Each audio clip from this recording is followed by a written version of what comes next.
సదా శారదాం భవతి భగవే సర్వదా సర్వదాస్మాకం సన్నిధిం క్రియాత్. సదాశివసమారంభాం శంకరాచార్యమధ్యమాం అస్మదాచార్యపర్యంతాం వందే గురుపరంపరాం. భారతీతీర్థనామ్నా యో భాభిః సందీపయన్ జగత్ అజ్ఞానధ్వాంత సంఛేత్త జయత్యద్య జగద్గురుః. విద్యా వినయ సంపన్నం వీతరాగం వివేకినం వందే వేదాంత తత్వజ్ఞం విశిశేఖర భారతీం. శృంగాద్రి పీఠవహనే గురునా నియుక్తః సంసార సాగర సముత్తరణేచ్ఛు శిష్యాన్ సంతారయన్ బహుదితం కృపయాయ ఆసీత్ తం శ్రీ సురేశ్వర గురుం శరణం ప్రపద్యే. గురుర్బ్రహ్మ గురుర్విష్ణుః గురుర్దేవో మహేశ్వరః గురుః సాక్షాత్ పరం బ్రహ్మ తస్మై శ్రీ గురవే నమః. అనంత శ్రీ విభూషిత దక్షిణామ్నాయ శృంగేరి శారదా పీఠాధీశ్వరులు జగద్గురు శ్రీ శ్రీ భారతీతీర్థ మహాస్వాముల వారి చరణారవిందాలకు, తత్కరకమల సంజాతులు జగద్గురు శ్రీ శ్రీ విధుశేఖర భారతీ మహాస్వామి వారి పాదారవిందాలకు భక్తిపూర్వక ప్రణామాలు సమర్పించి, ఈ శంకర మండన సంవాదంలో రెండవ రోజు నిన్నంతా భూమికా రూపంగా మనం మాట్లాడుకున్నాం. వాస్తవంగా జరిగేటువంటి సంవాదం ఇవాళ ఆరంభమవుతుంది. మరి ప్రతిజ్ఞలు నిన్నే మనవి చేసుకున్నాం. శంకరాచార్య స్వామి వారి యొక్క ప్రతిజ్ఞ బ్రహ్మైకం పరమార్థ సచ్చిదమలం ఇత్యాదిగా శ్లోకం చెప్పుకున్నాం. మండల మిశ్రుల యొక్క ప్రతిజ్ఞ వేదాంత నప్రమాణం చితివ ఋషి పదే తత్వ సంగత్యయోగాత్ అనే దగ్గర ప్రారంభం చేశాం. ఆ ప్రతిజ్ఞను మరొకసారి వివరించుకుందాం. ఈ వాదం జరుగుతున్న కాలంలో విద్యారణ్యుల వారు చాలా భక్తితోటి మాట అన్నారు. బ్రహ్మాదయ సురవరా అపి వాహనస్థాః శ్రోతుం తదీయ సదనం స్థితవంత ఊర్ధ్వం. ఆ మండన మిశ్రుడి యొక్క గృహం మేడ మీద, ఆ పైన చుట్టుపక్కల ప్రాంతాల్లో ఆకాశంలో తమ తమ వాహనాల్లో బ్రహ్మాది దేవతలందరూ కూడా ఆ వాదాన్ని వినడానికని విరాజిల్లుతూ ఉన్నారు అన్నారు. ఆ వాదం ఎలా జరిగింది అనే దగ్గర కూడా ఒక శ్లోకం అందంగా రాశారు. తతస్థయో రాస మహాన్ వివాద. ఆ శంకర మండలులకిద్దరికి గొప్ప వాదం జరిగింది. అది ఎలాంటిది అంటే సదస్య విశ్రాణిత సాధువాద.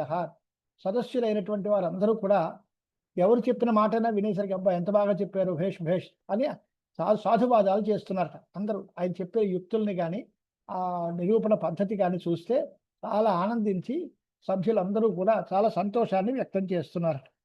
వారిద్దరూ కూడా స్వపక్ష సాక్షీకృత సర్వవేద. మండనులు తమ మతానికి అనుకూలమైనటువంటి వేదవాక్యాలను ఉదహరిస్తున్నారు. ఆచార్య స్వాముల వారు కూడా తమ మతానికి అనుకూలమైనటువంటి వేదవాక్యాలను వారు ఉదహరిస్తున్నారు. ఇద్దరు కూడా స్వపక్షానికి సాక్షిగా ప్రమాణంగా వేదవాక్యాలను ఉదహరిస్తున్నారు. ఇద్దరూ కూడా క్రోధంతోటో కోపంతోటో ఒకళ్ళ మీద ఒకళ్ళు పళ్ళు నూరేసుకుని కోపం కాదు, పరస్పరస్యాపి కృతప్రమోద. ఇద్దరి వాదము కూడా ఇతరులకి, ఒకడు వాదిస్తూ ఉంటే రెండవ వారికి కూడా ఆనందం కలుగుతుంది. ఎంత విద్వాంసుడు, ఎంత బాగా చెప్తున్నారు అనేటువంటి ఆలోచనతో ఒకళ్ళ మాటను విని రెండవ వాడు కూడా సంతోషించేటువంటి పద్ధతిలో ఆ వాదన జరిగింది అని. ఇంకా మండన మిశ్రుల యొక్క ప్రతిజ్ఞతోటే మనం ప్రారంభం చేసుకుందాం. దానిలో వేదాంతాహ న ప్రమాణం.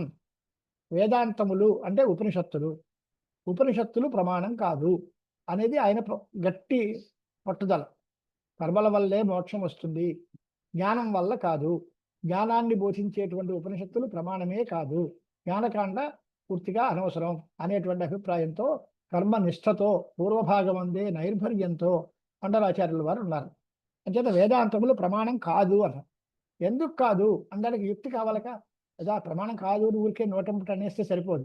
వేదాంతములు ఎందుకు ప్రమాణం కాదు అంటే, ఒక వాక్యం ఏదైనా ఉంటే అది కార్యాన్విత స్వార్థమందు శక్తి కలిగిన పదాలు ఉంటాయి. అంటే కార్యతతో కూడినటువంటి స్వార్థాన్నే చెప్తాయి శబ్దాలు.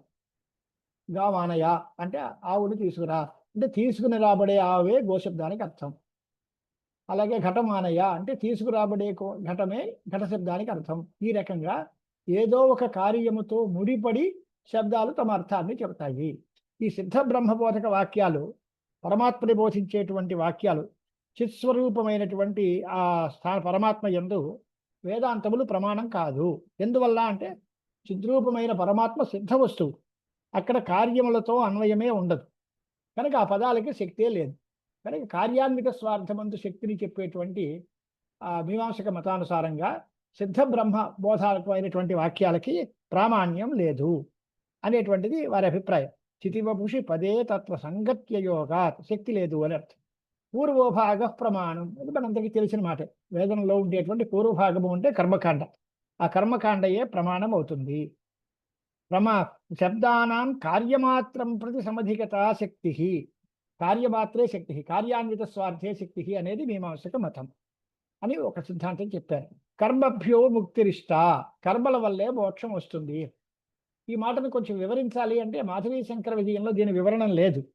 కానీ ఇతరమైనటువంటి దర్శనాల గ్రంథాల్లోనూ ఆచార్యులు సురేశ్వరాచార్యుల వారు రాసినటువంటి నైష్కర్మ్య సిద్ధి గ్రంథంలోనూ దీని వివరణం అంతా ఉంది. కర్మల వల్ల మోక్షం వస్తుంది అనే దానికి సంగ్రహంగా అభిప్రాయం ఏంటి అంటే, కర్మలు 3-4 రకాలుగా ఉంటాయి. నిత్య కర్మలు, నైమిత్తిక కర్మలు, కామ్య కర్మలు, అలాగే నిషిద్ధ కర్మలు, ప్రాయశ్చిత్త కర్మలు అని కూడా ఉన్నాయి. వాడు ఒక మనిషి చాలా యోగ్యులైనటువంటి సంస్కారవంతులైన వాడు నిత్య నైమిత్తికాలు కర్మలు చేస్తూ ఉంటాడు. దానివల్ల పాపాలు రాకుండా జాగ్రత్త పడతాడు. కామ్య కర్మల జోలికి పోడు కనుక కామ్య కర్మల వల్ల వచ్చేటువంటి స్వర్గాది లోకాలు వాడికి రావు. ఇక నిషిద్ధ కర్మల్ని చేయలేదు కనుక నరకానికి సంబంధించినటువంటి పాపకర్మలు కూడా వాడి దగ్గర లేవు. కాబట్టి ధర్మాధర్మములు రెండూ లేకుండా ఉండే స్థితి వస్తుంది. చేసినటువంటివన్నీ కూడా ప్రాయశ్చిత్త కర్మల చేత పాపాలన్నీ తొలగించుకున్నాడు. నిత్య నైమిత్తికాలు చేస్తున్నాడు కనుక వాడికి పాపాలు రావు. కామ్యకర్మలు చేయలేదు కనుక స్వర్గాది లోకాలు వచ్చే అవకాశం లేదు. నిషిద్ధ కర్మలు చేయలేదు కనుక అధోగతి పొందేటువంటి అవకాశం కూడా లేదు. కనుక జన్మకి కారణమైన ధర్మాధర్మాలు లేవు, ఉండవు కనుక ఈ కర్మల వల్లే వాడికి మోక్షం వచ్చేస్తుంది అని అభిప్రాయం. మోక్షము అంటే జన్మరాహిత్యం. జన్మ రావాలి అంటే దానికి కారణమైన ఓ ధర్మమో అధర్మమో ఉంటుంది. మంచి కర్మలు చేస్తే దానివల్ల వచ్చేటువంటి ధర్మం వల్ల మంచి జన్మలు వస్తాయి, లేదా చెడ్డ పనులు చేస్తే దానివల్ల వచ్చే అధర్మం వల్ల చెడ్డ జన్మలు వస్తాయి. ఇది కారణం. జన్మకి ఆరంభకమైన ధర్మాధర్మాలు అవి రెండూ లేవు అనేది వాళ్ళ అభిప్రాయం. ఇలా కర్మల వల్ల మోక్షం వస్తుంది అనేటువంటి కర్మభ్యో ముక్తిరిష్ట అనేటువంటి మాట చెప్పారు.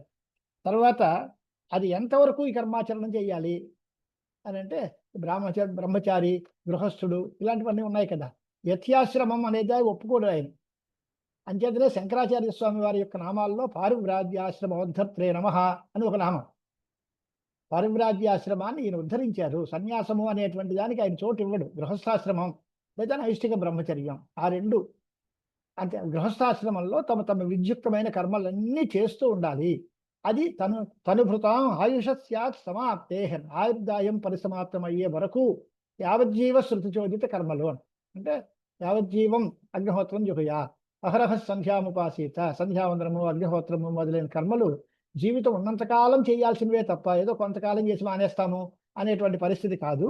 అందుచేత కర్మాచరణం వల్లనే మనకి పాపాలు రాకుండా పోయి మళ్ళీ ఎదురు జన్మానికి కారణమైనటువంటి ధర్మాధర్మాలు లేకుండా చేసుకుని ఆ రకమైనటువంటి స్థితిలో కర్మల వల్లే మోక్షం వస్తుంది అనేది ఆయన అభిప్రాయం. కానీ వాస్తవంగా చెప్పుకోవాలి అంటే కర్మాచరణం వల్ల మోక్షం పుడుతుందా, వస్తుందా? కర్మ ఫలాలు శాస్త్రాల్లో రకరకాలుగా చెప్తారు. ఉత్పాద్యం, వికార్యం, సంస్కార్యం, ఆప్యం అని 4 రకాలు ఉన్నాయి. అంటే ఉత్పాద్యము అంటే పుట్టింపబడేది, ఆప్యం అంటే పొందబడేది, సంస్కార్యం అంటే సంస్కరింపబడేది, వికార్యం అంటే మార్పు చెందేది. ఇలాంటి ఫలాలు ఉంటాయి మనందరికీ. కానీ ఈ మోక్షం ఆ 4టిల్లో ఏదీ కాదు. మోక్షము ఉత్పాద్యము కాదు, మోక్షము వికార్యము కాదు, మోక్షము సంస్కార్యము కాదు, మోక్షం ఆప్యము పొందదగేది కూడా కాదు. మోక్షం పొందదగింది కాదంటే ఎలాగండి? మోక్షం నీ స్వరూపం అయ్యా, సిద్ధం, నిత్య సిద్ధం. మోక్షం వచ్చేది కాదు. అక్కడ వ్యక్తి ఏం చెప్తారంటే ఏది వస్తుందో అది పోతుంది. జగద్గురువుల వారు ఒకసారి మమ్మల్ని అలాగే అడిగారు.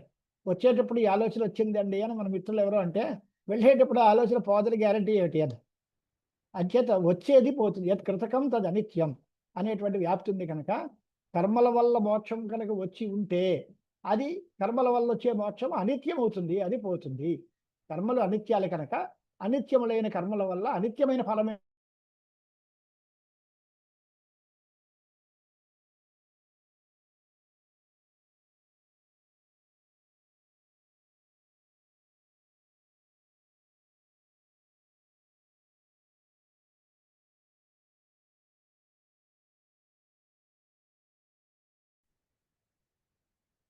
హరి ఓం. శివాయ గురవే నమః. శ్రేయాంశ బహు విఘ్నాని అని చిన్న చిన్న విఘ్నాలు వస్తూ ఉంటాయి. గురుకృపల చేత మళ్ళీ పెందరాలే వచ్చింది కరెంటు. ఇప్పుడు మనం కర్మల వల్ల మోక్షం వస్తుంది అని మండనుల యొక్క అభిప్రాయాన్ని విన్నాం. దానికి ప్రధానమైనటువంటి ఖండన ఏమిటి అంటే, కర్మల వల్ల మోక్షమే వచ్చే మాట అయితే మోక్షం కూడా అనిత్యం కావలసి వస్తుంది. నాస్తి అకృత కృతేన అనే మాట ఉంది. కృతేన కర్మణ అకృత మోక్ష నాస్తి.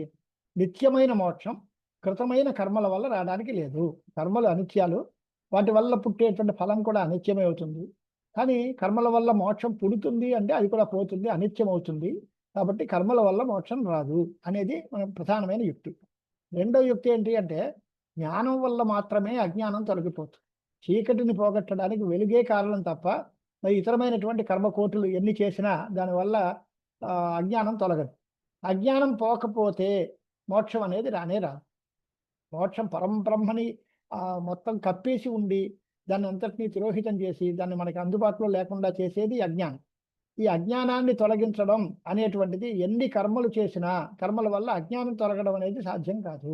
కనుక అజ్ఞానము పోగొట్టడానికి జ్ఞానం ఒక్కటే సమర్థమవుతుంది. కనుక జ్ఞానం చేత మాత్రమే అజ్ఞానం తొలగింపబడాలి, అప్పుడే మోక్షం వస్తుంది. కనుక జ్ఞానాదేవత కైవల్యం అనేది పరమ సిద్ధాంతం, ఆచార్య స్వాముల వారి స్పష్టమైనటువంటి అభిప్రాయం. శంకరాచార్యుల వారి యొక్క సిద్ధాంతం జ్ఞానం వల్ల మోక్షం వస్తుంది. మండన మిశ్రుల యొక్క అభిప్రాయం, పూర్వాశ్రమంలో ఆయన మండన మిశ్రులుగా ఉన్నంత కాలం కర్మల వల్ల మోక్షం వస్తుంది అని అనుకున్నాడు. ఆ తర్వాత ఆయన కూడా విశ్వరూపయతి వాళ్ళ మామూలు సురేశ్వరాచార్యుల వారిగా అయిన తర్వాత ఆయన కూడా జ్ఞానం వల్ల మోక్షం అనేటువంటి విషయాన్ని చెప్పారు. ఈ రెండు ఇంకొక మాట కూడా సందర్భం వచ్చింది కనుక మీకు అందరికీ తెలియజేస్తాను. ఈ మాధవీయ శంకర విజయంలో ప్రశ్నలు సమాధానాలు ఉన్నాయి. ప్రశ్నలు చేసేవారు మండనాచార్యుడు, సమాధానం చెప్పేటువంటి వాడు శంకర భగవత్పాదాచార్యుల వారు. ఇది బాగానే ఉంది.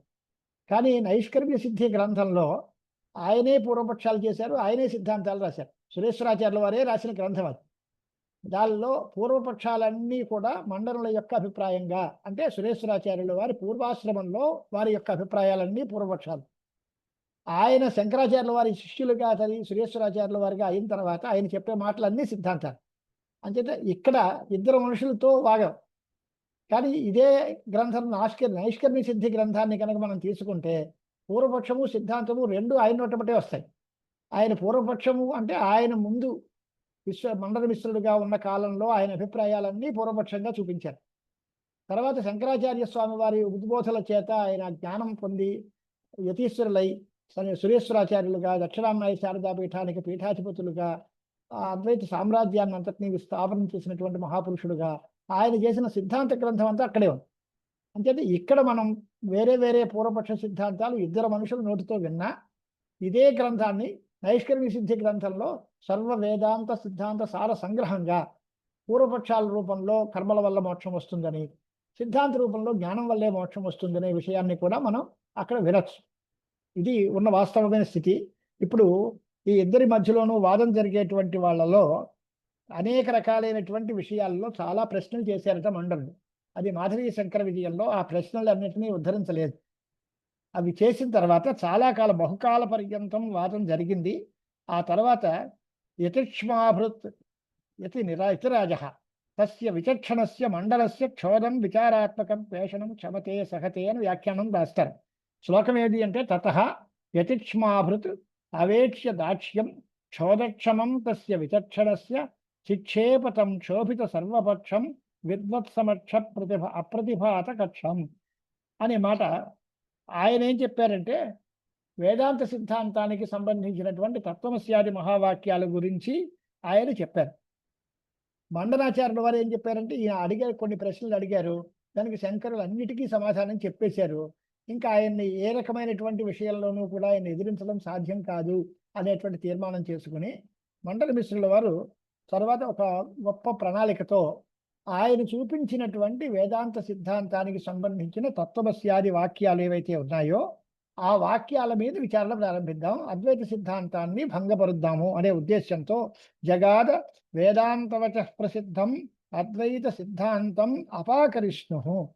ఈ అద్వైత సిద్ధాంతాన్ని పోగొట్టాలి, అది పనికిరాదు అని నిరూపించాలి. దానికోసం ఆయన ఒక రకమైన ప్రణాళికతో తత్వమస్యాది వాక్యాలకి మీరు చెప్పే జీవబ్రహ్మైక్యం అర్థం కాదు అనే విధంగా పూర్వపక్షం ప్రారంభం చేస్తున్నారు. ఇక్కడి నుంచి వాదం మాధవీయ శంకర విజయంలో ప్రధానంగా కనిపిస్తుంది. తకమావన్నీ నైష్కర్మ్య సిద్ధి మొదలైన గ్రంథాల్లో పూర్వపక్షాలు సిద్ధాంతాలు అన్నీ కనిపిస్తూ ఉంటాయి. ఇక్కడ మనం మాధవీయ శంకర విజయాన్ని ఆధారంగా తీసుకుని ఈ ప్రసంగం చేస్తున్నాం కనుక ఆయన మండల మిశ్రుల యొక్క మొట్టమొదటి ప్రశ్న ఏంటి అంటే, భో భో యతిక్ష్మాధిపతే భవద్భిః జీవేశయోర్ వాస్తవమైకరూప్యం విశుద్ధం అంగీక్రియతే తత్ర ప్రమాణమేవ న వయం ప్రతీమః అని ప్రశ్న. మీరు జీవుడికి ఈశ్వరుడికి ఐక్యాన్ని చెబుతున్నారు, శుద్ధమైనటువంటి ఐక్యాన్ని, అంటే జీవుడు బ్రహ్మ ఒకటే అనేటువంటి జీవ బ్రహ్మ ఐక్యాన్ని మీరు చెబుతున్నారు. ఆ చెప్పే దానిలో ఎక్కడా ప్రమాణం మాకు కనపడటం లేదు అనేది మండల యొక్క పెద్ద ఆక్షేపం. అంటే దానికి సమాధానం ఏం చెప్తున్నారు ఆచార్య స్వాముల వారు? అంటే ఎందుకు ఆయన ఎలా చెప్పారు అని అంటే, ఇందాక చెప్పుకున్నట్టుగా ప్రత్యక్ష విషయంగా పరినిష్ఠిత వస్తువుగా ఉండేదాన్ని ప్రమాణవచనాలు ఏవి కూడా చెప్పడానికి వీల్లేదు. కార్యాన్విత స్వార్థం అందే శక్తి కనుక దాన్ని ప్రతిపాదించడం కుదరదు. పైగా లోకంలో వస్తువులు కొన్ని రెండు రకాలు ఉంటాయి, హేయములు, ఉపాధేయములు. అంటే హేయములు అంటే విడిచిపెట్టదగినవి, ఉపాధేయము అంటే స్వీకరింపదగినది. ఈ బ్రహ్మ వస్తువు హేయము కాదు, ఉపాధేయము కాదు, తీసుకోదగినది కాదు, విడిచిపెట్టదగినది కాదు. అలాంటప్పుడు అది పురుషార్థం ఎలా అవుతుంది? పురుషార్థం లేకపోతే వేదాంతములకన్నిటికీ కూడా దాని యందు ప్రామాణ్యం ఎట్లా ఉంటుంది?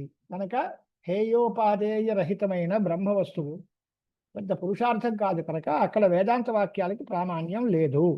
కాబట్టి మీరు చెప్పినటువంటి జీవ బ్రహ్మైక్యం కుదరదు, దానిలో ప్రమాణం కనపడటం లేదు అనేది మండలం యొక్క ప్రథమమైన ఆక్షేపం. దానికి ఆచార్య స్వాముల వారి యొక్క సమాధానం ఏమిటి అంటే, సప్రత్యవాది. సహా అంటే ఆచార్య స్వాముల వారు శంకరులు సమాధానం చెప్తున్నారు. ఇదమేవమానం యత్ శ్వేతకేతు ప్రముఖాన్ వినేయాన్ ఉద్దాలకాత్యాహ గురవో మహాంతః సంగ్రాహయంతి ఆత్మతయా పరేశం. ఈ మాట చేత దీనిలో ఏమవుతుంది అంటే, వేదాంత వాక్యాలు అన్నీ కూడా ప్రమాణములు అవుతాయి. దానిలో రెండు కథలు, శ్వేతకేతువు మొదలైన వాళ్ళు ఉద్దాలకుడు వాళ్ళందరి చేత ఉపదేశం పొందారు. అంటే శ్వేతకేతువు శిష్యుడు, ఉద్దాలకుడు గురువు గారు. అదే రకంగా ఆది పదం చెప్పారు కనుక యాజ్ఞవల్క్య మహర్షి గురువు గారు, జనక రాజేంద్రుడు శిష్యుడు. ఈ జనకుడు యొక్క ప్రశ్నలకి యాజ్ఞవల్క్యుడు సమాధానం చెప్పారు. అలాగే శ్వేతకేతువు యొక్క ప్రశ్నలకి ఉద్దాలకుడు సమాధానం చెబుతూ వారు జీవుణ్ణి పరమాత్మగానే గుర్తింపజేసి చూపించారు. అదే అభయం వై జనక ప్రాప్తోసి తదాత్మానమేవాత్ అవేత్ అహం బ్రహ్మాస్మీతి తస్మాత్ తత్సర్వం అభవతు అని యాజ్ఞవల్కుడితో. అలాగే తత్వమసి శ్వేతకేతో అని ఉద్దాలకుడు శ్వేతకేతువుకి చెప్పిన ఉపదేశం. ఇలాంటి వాక్యాలు ఉన్నాయి, ఇవే ప్రమాణములు. కనుక జీవబ్రహ్మైక్య ఐక్యాన్ని బోధించడంలో ప్రమాణములు ఏవి అని అంటే, ఉద్దాలకుడు వాళ్ళు మొదలైనటువంటి చెప్పినటువంటి ఉపదేశ వాక్యాలు, తత్వమసి మొదలైన వాక్యాలు, ఇవి ప్రమాణములు అని అన్నారు. అంటే వారేమన్నారు, ఇది హేయోపాధేయరహితం కదా, దీనికి ప్రామాణ్యం ఎలా ఉంటుంది, పరినిష్ఠిత వస్తువు కదా అనే మాట. అంటే ప్రమాణము అంటే ఏమర్థం? మనకి ఇది వరకు తెలియని విషయాన్ని చెప్పడం ఏదైతే జరుగుతుందో, ఏ వాక్యం చేత మనకి తెలియనటువంటి విషయం చెప్పబడుతుందో, అది సంస్కృతంలో అనధికత, అబాధిత, అర్థ విషయక జ్ఞాన జనకత్వం అంటారు. అది అందరికీ అర్థం కావడం కోసం ఆ పరిష్కారాలు వదిలేస్తున్నాను నేను. అంటే మనకి ఇది వరకు తెలియనటువంటిది బాధితం కాకుండా ఉండేటువంటి ఒకానొక వస్తువుని తెలియజెప్పేటువంటి వాక్యం ప్రమాణం అవుతుంది. ఇప్పుడు పురుషార్థం అవుతుందా కాదా అని అంటే, ఈ తత్వమసి అనేటువంటి శాస్త్రం లేకపోతే పూర్తిగా జీవబ్రహ్మైక్యము అనేటువంటి విషయం తెలియదు.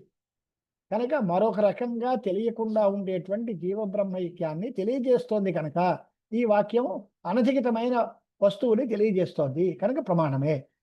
ఇది పురుషార్థం కాదు అని ఓ ప్రశ్న చేశారు కదా, అలా ప్రశ్నకి సమాధానం ఏమిటి అని అంటే, ఇది హేయము ఉపాధేయము కాకపోవచ్చు, కానీ సర్వ క్లేశ నివృత్తి పూర్వకమైన ఆనందం అనేటువంటిది ఈ బ్రహ్మ అవగతి వల్ల కలుగుతుంది. అంటే బ్రహ్మను తెలుసుకుంటే సమస్త విధమైన సంసార దుఃఖములు పోతాయి, అత్యంతమైన ఆనందం కలుగుతుంది, శోక నివృత్తి కలుగుతుంది, పరమానంద ప్రాప్తి కలుగుతుంది. కనుక ఇది పురుషార్థమే అవుతుంది. పురుషార్థం కాదు, హేయము ఉపాధేయము కాదు కనుక ఆయన అడిగారు. హేయోపాధేయ రహితమైన అంటే హేయము ఉపాధేయము కాకపోయినా ఈ బ్రహ్మ వస్తువుని తెలుసుకుంటే మనకి అత్యంతము పరమానందం కలుగుతుంది, సర్వ క్లేశములు నివృత్తం అవుతాయి. కాబట్టి ఇది పురుషార్థమే అవుతుంది. అలాగే ఇంకొకటి కూడా ఉంది. ఆ పురుషార్థము అనేటువంటి దగ్గర ఉపదేశం ఎలాగుంటుంది అని అంటే, హేయము రెండు రకాలుగా ఉంటుంది, ఉపాధేయము రెండు రకాలుగా ఉంటుంది. ఎలాగా అంటే ఉపాధేయము అంటే మన దగ్గర లేని దాన్ని మనం సంపాదించుకొని తెచ్చుకోవడం ఒక రకం, అది అప్రాప్త ప్రాప్తి అంట. హేయము అంటే మన దగ్గర ఉన్నదాన్ని విడిచిపెట్టడం అని రెండోది. కానీ అలాగే కాకుండా ప్రాప్త ప్రాప్తి అనేది కూడా ఉంటుంది. మన దగ్గర ఉన్న వస్తువే మనం మరిచిపోయో భ్రమపడో అది లేదనేటువంటి ఆలోచనలో మనం ఉంటే దాన్ని గుర్తిస్తే నాకు దొరికింది అంట. ఒళ్ళో బిడ్డని పెట్టుకుని ఊరంతా వెతికేమంటామే, అలాగా ఉన్న వస్తువే అయినా అది మనకి తెలియకపోవడం వల్ల లేదా దాన్ని మనం మరిచిపోవడం వల్ల పోయింది అనేటువంటి ఆలోచనలో విభ్రమం వల్ల కలిగేటువంటి ఏవైతే ఉందో దాన్ని పోయి తన మెడలో ఉన్న ఆభరణం తను పోయిందనే ఆలోచనతో బాధపడుతున్న వ్యక్తికి మళ్ళీ దొరికింది అంటాడు. దొరకడం ఏంటి, ఉందే కదా. అంచేత ప్రాప్తమైన వస్తువే కూడా కొన్ని చోట్ల ప్రాప్తమవుతుంది, అలాగే నివృత్తమైన వస్తువు కూడా నివృత్తమవుతుంది. అంచేత ఇది అప్రాప్త ప్రాప్తి కాదు, ప్రాప్త ప్రాప్తి. కనుక ఇది పురుషార్థం అవుతుంది. అంటే మొత్తం మీద సమాధానం ఏమిచ్చిందనమాట, తత్వమసి శ్వేతకేతో ఇత్యాది ఉద్దాలకుడు మొదలైనటువంటి వాక్యాల చేత శ్వేతకేతువుకి ఉద్దాలక మహర్షి నీవే బ్రహ్మం అయ్యున్నావు అనేటువంటి ఉపదేశం చేశారు. ఇదే ప్రమాణం అవుతుంది అనేది ఆచార్యుల యొక్క సమాధానం. అక్కడ సమాధానం చెప్తున్నారు, తత్వమసి అనేటువంటి వాక్యము ఆ జీవబ్రహ్మైక్యాన్ని చెబుతోంది అని మీరు అంటున్నారు. అలా కాదు. అది ఎందుకు చెప్పారు ఈ వాక్యం? తత్వమసి అనే వాక్యం ఉంది. ఈ వాక్యానికి జీవబ్రహ్మైక్యాన్ని బోధించడం అందే తాత్పర్యమా, లేక వేరే వేరే అర్థాలు చెప్పచ్చా అనేటువంటి పక్కదారులు వెతుక్కుంటున్నాడే మండన మిశ్రుడు. అసలు తత్వమసి అనే వాక్యానికి కూడా సంక్షిప్తంగా అర్థం తెలుసుకోవాలి మనం. దానిలో ఆ వాక్యంలో 3 భాగాలు ఉన్నాయి. తత్, త్వం, అసి, 3 పదాలు. తత్ అనే పదానికి అర్థం సర్వజ్ఞమైన పరమాత్మ చైతన్యము అని అర్థం, అన్నీ తెలిసిన చైతన్యము, అది వాచ్యార్థం. త్వం అనే దానికి కొద్దిగా తెలిసిన కించిజ్ఞమైన చైతన్యము అని అర్థం. ఈ రెండు అసి అనే దాని చేత ఒకటే, అదే నువ్వే అయ్యున్నావు అనే మాటతో చెబుతున్నాం.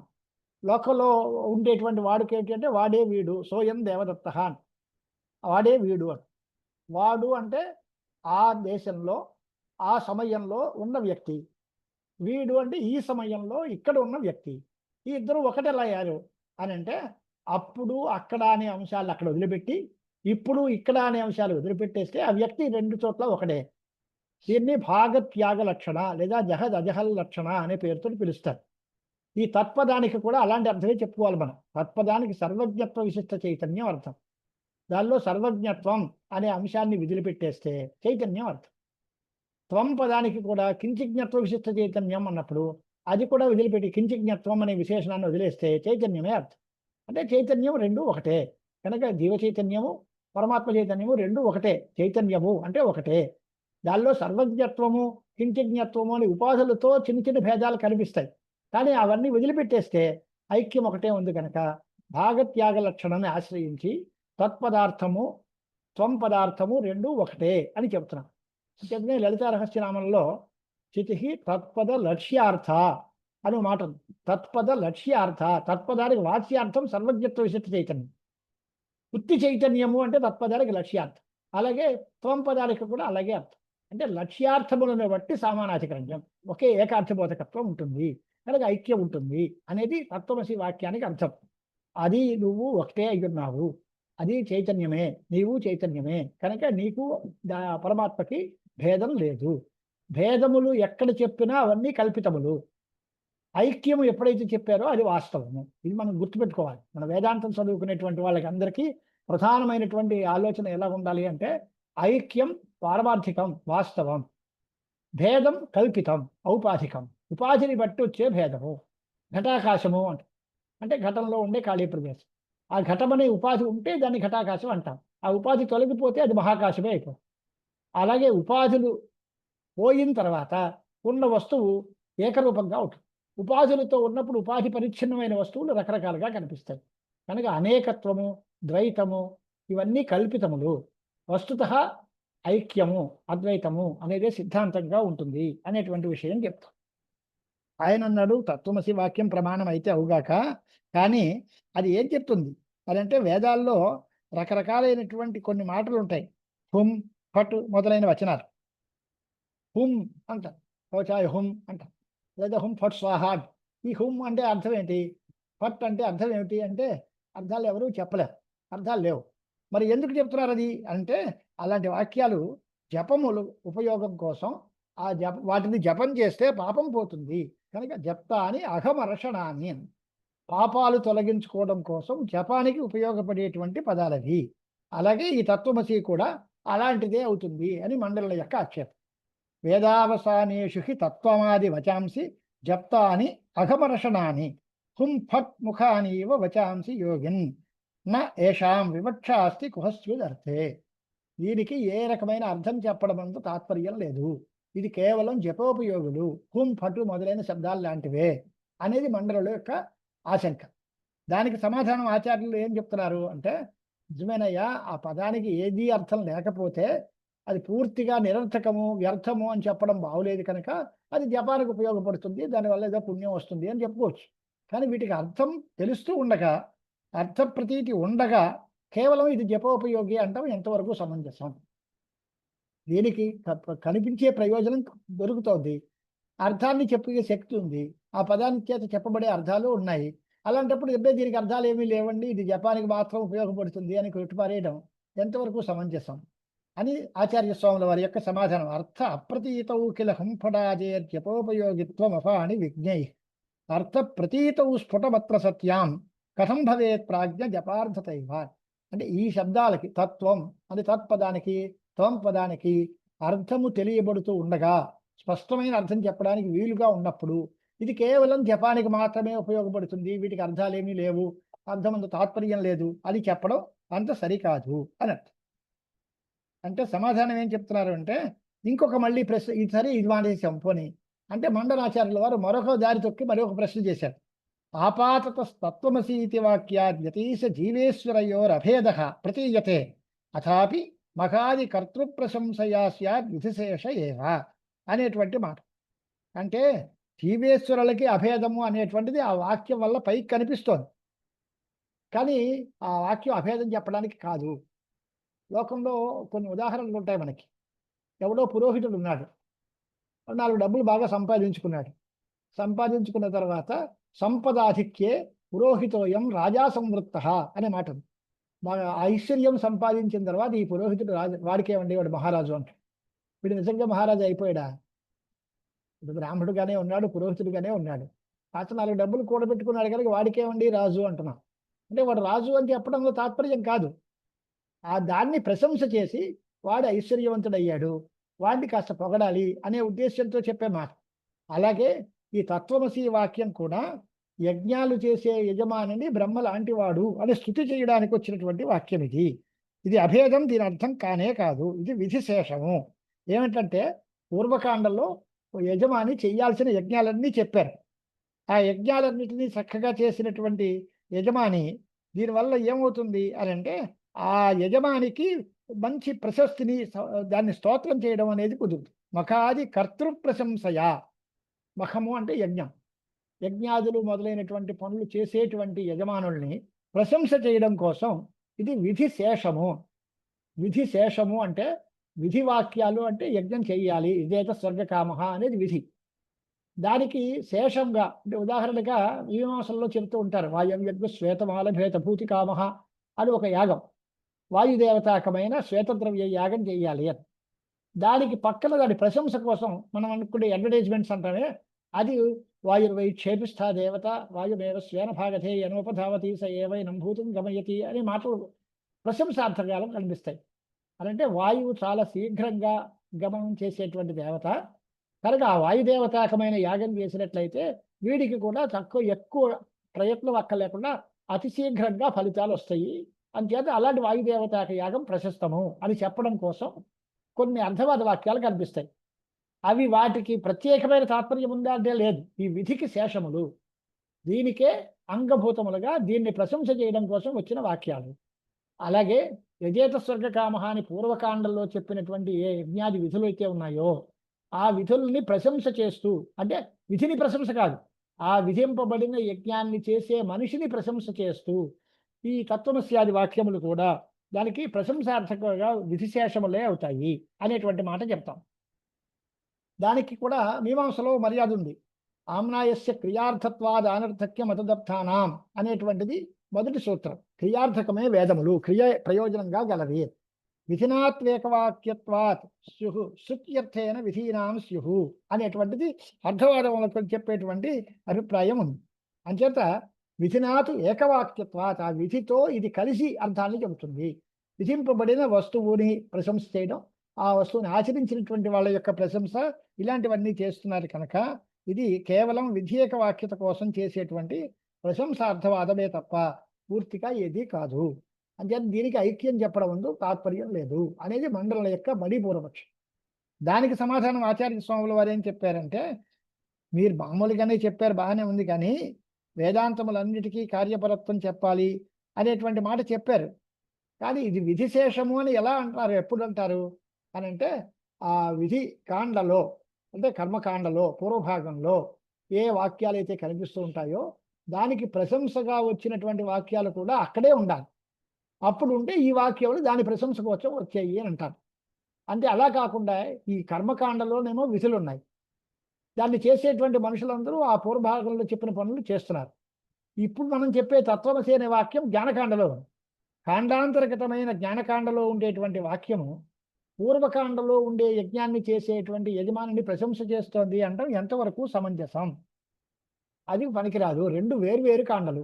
ఈ కాండలో ఉన్న వాక్యం దీన్ని ప్రశంస చేసింది అంటే అర్థం ఉంది, కానీ ఎక్కడో చెప్పి ఇంకో కాండలో చెప్పే వాక్యం ఈ కాండలో చెప్పిన యజ్ఞాన్ని చేసేవాడు గొప్పవాడు అని చెప్పడానికి వచ్చింది అనడం అంత యుక్తంగా లేదు అనేటువంటి అభిప్రాయంతో ఆచార్యులు సమాధానం చెప్తున్నారు. క్రత్వంగా యోపాది కం అర్యమాది దేవాత్మన వాక్యగణ ప్రశంసం శేష క్రియాకాండగతో యది స్యాత్ కాండాంతరస్థోపి భవేత్ కథం సహా. క్రతువుకి అంగములుగా ఓ యోపస్తంభం ఉంటుంది, లేదా సూర్యుడు అనే దేవత ఉంటాడు. ఇలాంటివి ఆ సూర్యుడినో లేదా యోపస్తంభాన్నో ఆదిత్యో యోప, సూర్యుడు ఆ యోపస్తంభం ఆదిత్యుడు లాంటిది అనేది అనొచ్చు. అలాంటివన్నీ ఆ కాండలో ఉండేటువంటివి అన్నీ కూడా దాన్ని ప్రశంస చేయడానికి వచ్చాయి అని చెప్పడం బాగానే ఉంటుంది. కానీ ఎక్కడో కాండాంతర్గతమైన అంటే జ్ఞానకాండలో ఉండేటువంటి తత్వమసి వాక్యము పూర్వకాండలో చెప్పినటువంటి కర్మ యజ్ఞాన్ని చేసేటువంటి కర్తని ప్రశంస చేయడానికి వచ్చింది అనడం అంత పెద్ద యుక్తంగా కనపడదు. కనుక దీనికి మీరు చెప్పినటువంటి సమాధానం అంత అడుకొడుకుగా లేదు. పైగా యత్రత్వస్య సర్వం ఆత్మైవాభూత్వత్కేనకం పశ్యేత్ అనేటువంటి మాట ఉంటుంది వేదాంతాల్లో. అంతా సర్వము ఆత్మే అన్నప్పుడు దేంతో ఏం చేస్తాడు? వాడు చేసే పని ఉండదు, చెయ్యడం ఉండదు, దానివల్ల పొందే లాభం ఉండదు, దానికి ప్రశంస ఏమిటి అని. యజ్ఞము అనేటువంటిది కర్తృత్వంతో నేను చేస్తున్నాను, నాకు స్వర్గం కావాలి అనే కోరికలతో జరిగేటువంటి పని. కర్మకాండలో ఆ భేదం ఉంటుంది, భేదం ఉంటుంది. చేసే మనిషి వేరు, చేయబడే పని వేరు, దానివల్ల వచ్చే లాభం వేరు, ఇలాంటివన్నీ ఉంటాయి. కానీ వేదాంత సిద్ధాంతంలోకి వచ్చేసరికి అంతా ఆత్మవస్తువే, సర్వం కల్విదం బ్రహ్మ, సర్వం ఆత్మైవాభూత్. అలా ఉన్నప్పుడు దానిలో దేంతో దేం చేస్తాడు? చేయడానికి సాధనాలు ఏమున్నాయి, చేసేవాడు ఎవరు, చేయబడే వస్తువు ఏంటి, ఏమున్నాయి? ఏమీ లేవు కదా. అలాంటి వాడిని ప్రశంస చేయడానికి ఈ వాక్యం వచ్చింది అనడం కూడా అంత సరి అయింది కాదు. కనుక కర్త్రాది విధిశేషము అనేటువంటి మాట ప్రకరణాంతరంలో ఉండేటువంటి వాటిని చెప్పడం అంత సరి అయింది కాదు. తత్వమసి అహం బ్రహ్మాస్మి అనే వాక్యగణం విధిశేషం కావడానికి అవకాశం లేదు. ప్రధానమైన యుక్తి ఏంటి అంటే ఇవన్నీ జ్ఞానకాండలో ఉన్న వాక్యాలు. మీరు చెప్పినటువంటి కర్మల్ని ఆచరించే వాళ్ళు కర్మలు అన్నీ పూర్వకాండంలో ఉన్నాయి. ఆ చాప్టర్ వేరు, ఈ చాప్టర్ వేరు, ఆ విభాగం వేరు, ఈ విభాగం వేరు, దీనికి దానికి ముడెట్టడం బాగోలేదు అని సమాధానం చెప్పారు. తర్వాత మండలుడు మరొక మాట చెప్పారు. తర్హస్తు జీవే పరమాత్మ దృష్టి విధాయక కర్మ సమృద్ధయే అర్హన్ అబ్రహ్మణి బ్రహ్మధేయం విధత్తే యథా మనో అన్న అర్క సభస్వలారౌ అని మరొక దారి తీశాడు మండలాచార్యుల వారు. ఈ తత్వమసి అనే వాక్యం జీవ బ్రహ్మైక్యాన్ని బోధిస్తోంది అని చెప్పడం కోసం వచ్చింది అనేది ఆచార్య సిద్ధాంతం. మండలుడు మొట్టమొదట్లో ఏమన్నాడు అని అంటే, ఆ యజ్ఞానికి అసలు ఇదంతా పుంఫటాధిపతి జపోపయోగులు అని కొట్టిపారేశాడు మొదట్లో. దీనికి అర్థమే లేదు, ఏ అర్థమందు తాత్పర్యం లేదు, ఇది కేవలం హుం ఫట్ మొదలైనవి జపానికి ఎలా ఉపయోగపడతాయో అలాగే అదృష్టమే తప్ప దీనివల్ల ఏం లాభం లేదు అని తేల్చాడు. అలా కాదు, వీటికి అర్థం ఉంది కనుక వీటికి అర్థం తెలియబడుతూ ఉండక ఇది కేవలం జపానికి ఉపయోగపడుతుంది అనడం న్యాయం కాదు అని సమాధానం చెప్పారు ఆచార్య స్వామి. ఆ తర్వాత మళ్ళీ పూర్వకాండలో యజ్ఞాలు చేసి యజమానిని స్తోత్రం చేయడానికి, వాడి ప్రశంస చేయడానికి ఇది వచ్చింది అని మళ్ళీ ఆక్షేపం చేశాడు ఆయన. దానికి ఆచార్య స్వాముల వారి సమాధానం ఏంటి అంటే, కర్మకాండ పూర్వకాండలో ఉంది, జ్ఞానకాండలో ఈ తత్వమసి వాక్యం ఉంది, ఈ వాక్యం కర్మకాండలో చెప్పబడిన యజ్ఞాలు చేసే మనిషిని ప్రశంస చేయడం కోసం వచ్చింది అనడం అంత సరికాదు. పైగా వేదాంత సిద్ధాంతంలో అవి వేదాలే లేవు, కర్తృత్వము భోక్తృత్వము ఇలాంటివి ఏమి ఉండవు. సర్వం ఆత్మవస్తువే అయిపోయినప్పుడు కేనకం పశ్చే, దేంతో దేన్ని చూస్తాడు, దేంతో ఏ పని చేస్తాడు, ఏ ఫలితం పొందుతాడు, అలాంటి వాడిని చేయడం అనేదే లేదు కనుక, కర్తృత్వ భోక్తృత్వాలు ఏమీ లేకుండా ఉండే స్థితి ఉంటుంది కనుక ఆ కర్తని ప్రశంస చేయడానికి తత్వమసి వచ్చింది అనే మాట కూడా అంత సరి అయింది కాదు అని సమాధానం వచ్చింది. ఇప్పుడు ఇంకో మాట ఏమంటున్నాడు అంటే, తత్వమసి అనే వాక్యం జీవుడి యందు పరమాత్మ దృష్టిని విధిస్తోంది అని. జీవుడి యందు పరమాత్మ, జీవుడు వేరు పరమాత్మ వేరు వాడి సిద్ధాంతంలో. ఆ జీవుడి యందు పరమాత్మ దృష్టిని విధిస్తోంది. ఎందుకు అనంటే కర్మ సమృద్ధి కోసం. ఉదాహరణ ఏంటి అనంటే, మనో బ్రహ్మేత్యుపాసీత, అన్నముపాస్వ, ఆదిత్యో బ్రహ్మేత్యాదేశ, ఇలాంటివన్నీ ఉన్నాయి. అంటే ఈ జీవుణ్ణి బ్రహ్మభావంతో మనం ఆలోచించాలి, ఆరోపిత బ్రహ్మభావంతో పూజించాలి, ఇలాంటి ఉపాసన చేయాలి. వేదాంతములన్నీ కూడా ఆరోపిత బ్రహ్మభావంతో జీవుణ్ణి ఉపాసన చేయాలి అనే దానికోసం వచ్చేయి, అంతే తప్ప జీవుడు బ్రహ్మ ఒకటి కాదు. ఉదాహరణ ఏంటి అని అంటే, మనో బ్రహ్మేత్యుపాసీత, మనస్సుని బ్రహ్మగా భావించు. మనస్సు ఎట్లా, బ్రహ్మ ఎక్కడ? మనస్సు బ్రహ్మగా కాదు కదా. మనందరం దేవతార్చనలో సాలగ్రామం పెట్టుకుని విష్ణు బుద్ధి అంటాం. సాలగ్రామం విష్ణు అయ్యాడా అని అంటే, సాలగ్రామమునందు విష్ణు బుద్ధి కలగాలి. అలాగే మనస్సు యందు బ్రహ్మ అనేటువంటి ఆలోచన ఉండాలి. అన్నమునే బ్రహ్మగా, అన్నం బ్రహ్మేత్యుపాసీత, అన్నమునే బ్రహ్మగా ఉపాసన చెయ్యాలి. అలాగే ఆదిత్యుడినే బ్రహ్మగా ఉపాసన చెయ్యాలి. 3 రకాల ఉదాహరణలు అవే రాశారు ఆయన. మనః అన్న అర్క నభస్వదాదౌ, మనస్సు, అన్నము, అర్కం అంటే సూర్యుడు, నభస్వాన్ అంటే ఆకాశం, ఇవన్నీ కూడా వాయుర్వావ సంసర్గ, ఇలాంటివన్నీ కూడా చెప్పుకున్నారు కనుక ఆ అన్నము, అర్కం, సూర్యుడు, ఆదిత్యుడు, వాయువు మొదలైనటువంటి వాళ్ళందరినీ కూడా ఉపాసన చేస్తున్నారు, బ్రహ్మభావంతో ఉపాసన చేస్తున్నారు అనే ఉద్దేశం ఉంది కనుక ఆరోపితమైన బ్రహ్మభావంతో జీవుణ్ణి ఉపాసన చెయ్యాలి అండమే ఈ వేదాంతాలకి తాత్పర్యం తప్ప, అది కేవలం బ్రహ్మభావం, జీవుడే బ్రహ్మ అని చెప్పడం కోసం ఈ వేదాంతాలు రాలేదు అనేది మండనాచార్యుల యొక్క మరొక పూర్వపక్షం. దానికి సమాధానం ఏం చెప్తున్నారు అంటే, సంశ్రూయతే అన్యత్ర యథా లింగాదిర్విధాయకో బ్రహ్మ విభావనాయ తథా విధేరశ్రవణాత్ మనీషిన్ సంధ్యాఘటీత్యత్ర కథం విధానం. అంటే మీరు చెప్పిన వాక్యాలు, దృష్టాంత వాక్యాలు ఒకసారి చూడవయ్యాను. ఏంటి? మనో బ్రహ్మేత్యుపాసీత, అన్నం ఉపాస్వ, ఇలా చొప్పున ఉపాసీత, ఉపాస్వ, ఇలాంటి విధి వాక్యాలు కనిపిస్తున్నాయి. అంటే విధిలింగ్ ప్రత్యయం కానీ, లోటు కానీ, ఇలాంటివన్నీ కనిపిస్తాయి.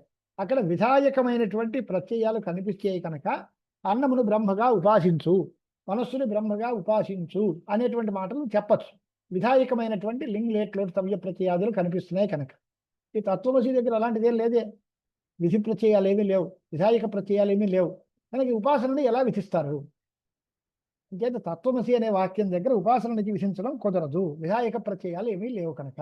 మీరు చెప్పిన దృష్టాంతాల్లో విధాయక బోధక ప్రత్యయాలు ఉన్నాయి. అన్నం ఉపాస్వ దగ్గర లోటు ఉంది. అలాగే మొట్టమొదట్లో అన్నం బ్రహ్మేత్యుపాసీత అనే దగ్గర విధిలింగం, ఇలాంటివి ఉంటే అప్పుడు ఉపాసనా విధి అని చెప్పచ్చు. కానీ ఇక్కడ అలాంటివి ఏమీ లేవు కనుక తథా విధేరశ్రవణాత్, అలాంటి విధాయక ప్రత్యయాలు ఏమీ కనపట్టం లేదు కనుక ఇక్కడ ఆ జీవుడి యందు పరమాత్మ దృష్టిని విధిస్తోంది ఇది అని చెప్పడం సరికాదు అనేటువంటి సమాధానం. అయితే ఇది వదిలేశాడు. ఇప్పుడు ఇంకో మాట చెప్పారు, మనోబ్రహ్మేత్యుపాసీత అనేది లింగాదులు ఏమి ఉన్నాయి కనుక అక్కడ చెప్పచ్చు, తత్వమసి దగ్గర లేదు కనుక మానేశాము. అయితే ఒకటి, విధి కల్పిస్తాం, జ్ఞాన విధిని కల్పిస్తాం. వేదాంతములు బ్రహ్మాత్మములు అంటే జీవుడు బ్రహ్మ ఒకటే అండంలో ప్రమాణం కాదు, కానీ జ్ఞాన విధిని కల్పిస్తాము అని.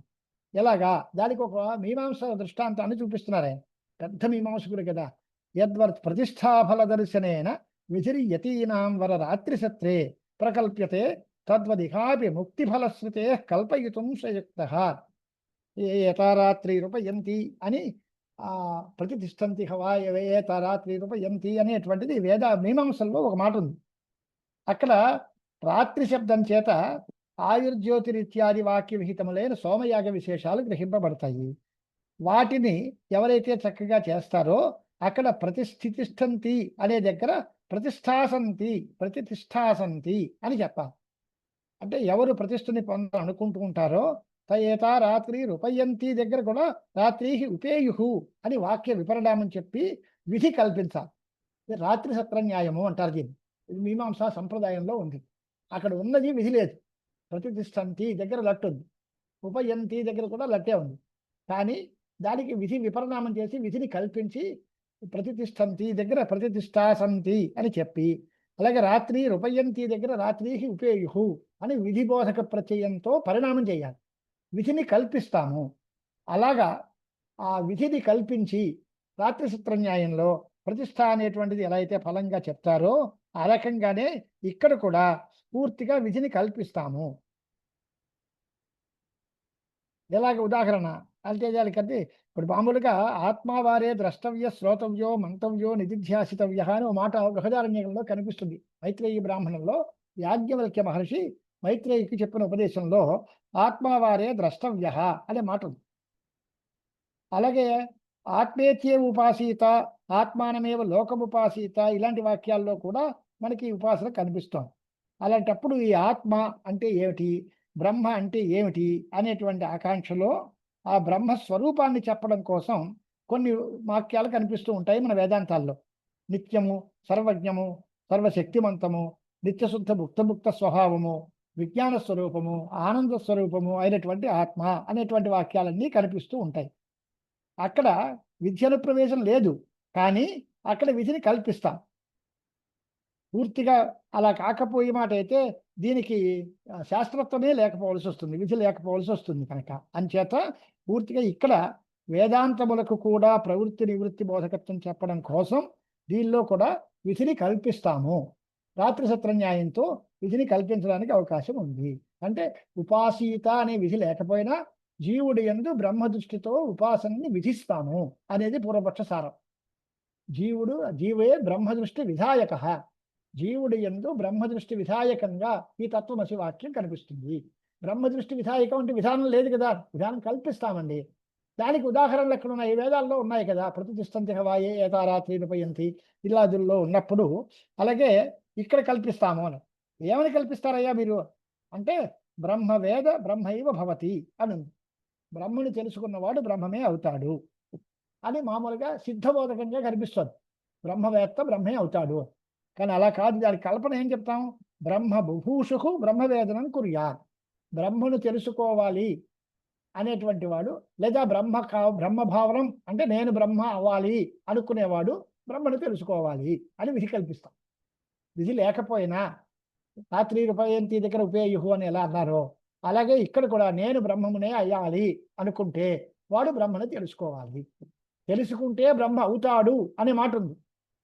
అలా కాకుండా బ్రహ్మ అవ్వాలనుకునేవాడు తెలుసుకోవాలి అని విధిపరంగా దీన్ని కల్పన చేస్తాం. బ్రహ్మ బుభూషుకు బ్రహ్మవేదనం కుర్యాత్ అని కల్పన చేస్తాం. అలా చెప్పినట్లయితే ఈ వేదంతా కుదురుతుంది. కనుక ఆ బ్రహ్మభావం పొందాలి అనుకుంటే జీవుడి యందు బ్రహ్మ దృష్టిని విధానం చేస్తూ ఉపాసన చెయ్యాలి అనేటువంటిది ఈ వాక్యం యొక్క తాత్పర్యము అని చెప్తామంట.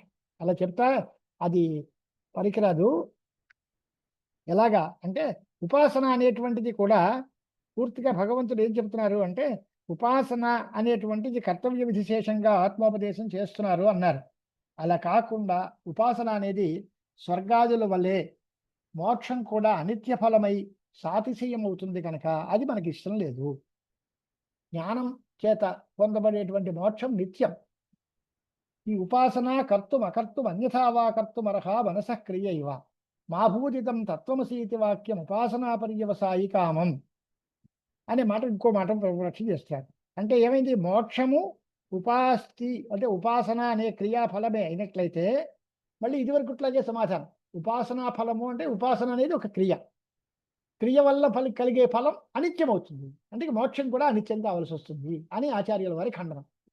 ఈ తత్వమసి అనే వాక్యం చేత జీవుడి యందు బ్రహ్మ దృష్టితో ఉపాసనను విధిస్తాము అన్నారు.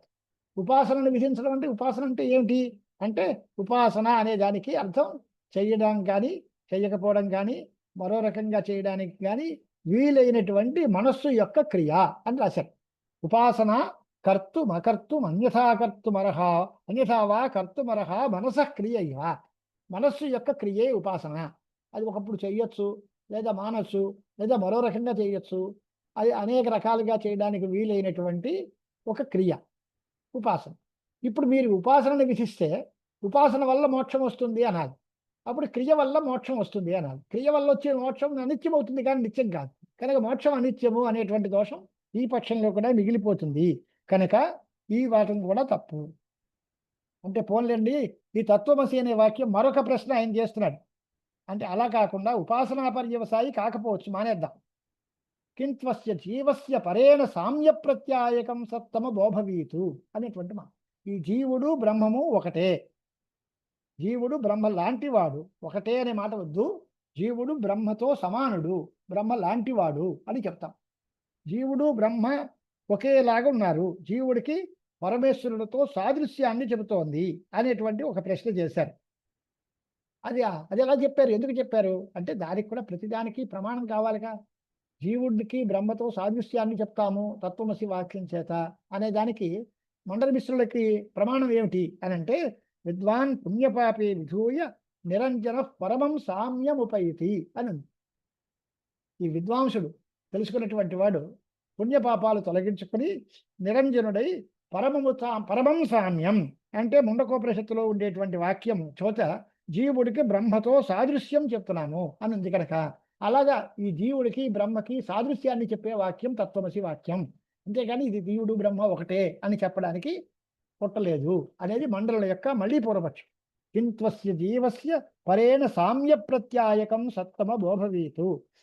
దీనికి ప్రశ్నకి మూలం ఏమిటి అంటే ముండకోపనిషత్తులో పరమం సామ్యముపైతి అని ఉంది. కనుక పరేణ బ్రహ్మణ సామ్యం సాదృశ్యం అనే మాట ఉంది. కాబట్టి జీవుడు బ్రహ్మ లాంటివాడు అని చెప్తాము. అదే తత్వమసి వాక్యానికి అర్థము. అంతే తప్ప జీవుడు బ్రహ్మ ఒకటి కాదు, మీ చెప్పిన అద్వైతం కుదరదు అనేది మండలం యొక్క పూర్వపక్షం. మళ్ళీ దానికి ఆచార్యుల వారు ఖండన ఏం చేస్తున్నారంటే, బాబు తత్వమసి అనే వాక్యం జీవుడికి పరమాత్మకి సాదృశ్యాన్ని చెబుతోంది అంటున్నారు. సాదృశ్యము అంటే మాటకి అర్థం ఏంటి? పోలిక. ముఖం చంద్రుడిలాగా ఉంది అని అంటే ముఖము చంద్రుడు రెండు ఏ రకంగా సదృశ్యములు అవుతున్నాయి అంటే ముఖంలో ఆహ్లాదకత్వం, వర్తులత్వం మొదలైన ఉంటే చంద్రుల్లో ఉండే కూడా అవి కూడా ఉన్నాయి. కనుక చంద్రుడి యందు ఉండేటువంటి గుణాలు వీడి యందు కూడా ఉన్నాయి. కనుక ఈయన చంద్రుడి లాంటిది ముఖము. అలాగే ఈయన మహాపురుషుడు, ఈయన నిప్పు లాంటి వాడు అంటే నిప్పు యందు ఉండేటువంటి ఆ తీక్ష్ణత, పవిత్రత, తేజస్సు అలాంటివన్నీ వీడి యందు ఉంటే వీడి నిప్పు లాంటి మనిషి అంటారు. అలాగ ప్రతి చోట కూడా సాదృశ్యం చెప్పేటప్పుడు ఏదో ఒక రకమైన ధర్మాలతో పోలిక చెప్పాలి, ధర్మాలు ఉండాలి. అలాగే జీవుడు బ్రహ్మ లాంటివాడు అంటే ఈ తత్వమసి వాక్యంలో జీవుడికి బ్రహ్మకి పోలిక చెప్తున్నారు, సాదృశ్యం చెప్తున్నారు. ఎలాగ? ఏ ధర్మాలతో సాదృశ్యం? ఆయన ఎర్రగా ఉన్నాడు, ఈయన ఎర్రగా ఉన్నాడు అంటారా? ఆయనకి ఈయనకి ఉండే సమాన గుణాలు ఏమేమిటి? ఎలాగా? ఈయన ఆయన లాంటి వాడు అంటే ఆయన చేసే పని ఈయన చేసే పని ఒకటి అయి ఉండాలి. ఒకే పనిని ఇద్దరూ చేస్తూ ఉంటే అలాంటి వాడు అని చెప్పచ్చు. ఇప్పుడు మనకి ఉదాహరణలో హంస ఇవ గచ్చతి, గజ ఇవ గచ్చతి ప్రయోగాలు ఉన్నాయి. హంస లాంటి నడక, ఏనుగు లాంటి నడక అని. ఆ నడకలో తేడా. హంస నడక వేరు, ఏనుగు నడక వేరు. అలాగే పిక ఇవ రౌతి, కోకిల్లాగా పాడుతున్నాడు అంటే కోకిల గానం ఎంత మధురంగా ఉంటుందో వీడి పాట కూడా అంత మధురంగా ఉంది అన్నప్పుడు పోలికలు చెప్పచ్చు. కానీ ఇక్కడ జీవుడికి బ్రహ్మకి ఏం పోలిక చెప్తారు మీరు అంటే రెండు రకాలు. ఒకటి జీవుడు చేతనుడు, పరమాత్మ కూడా చేతనుడు. కనుక చేతనత్వేన సామ్యం చెప్తారా అని ఒక ప్రశ్న.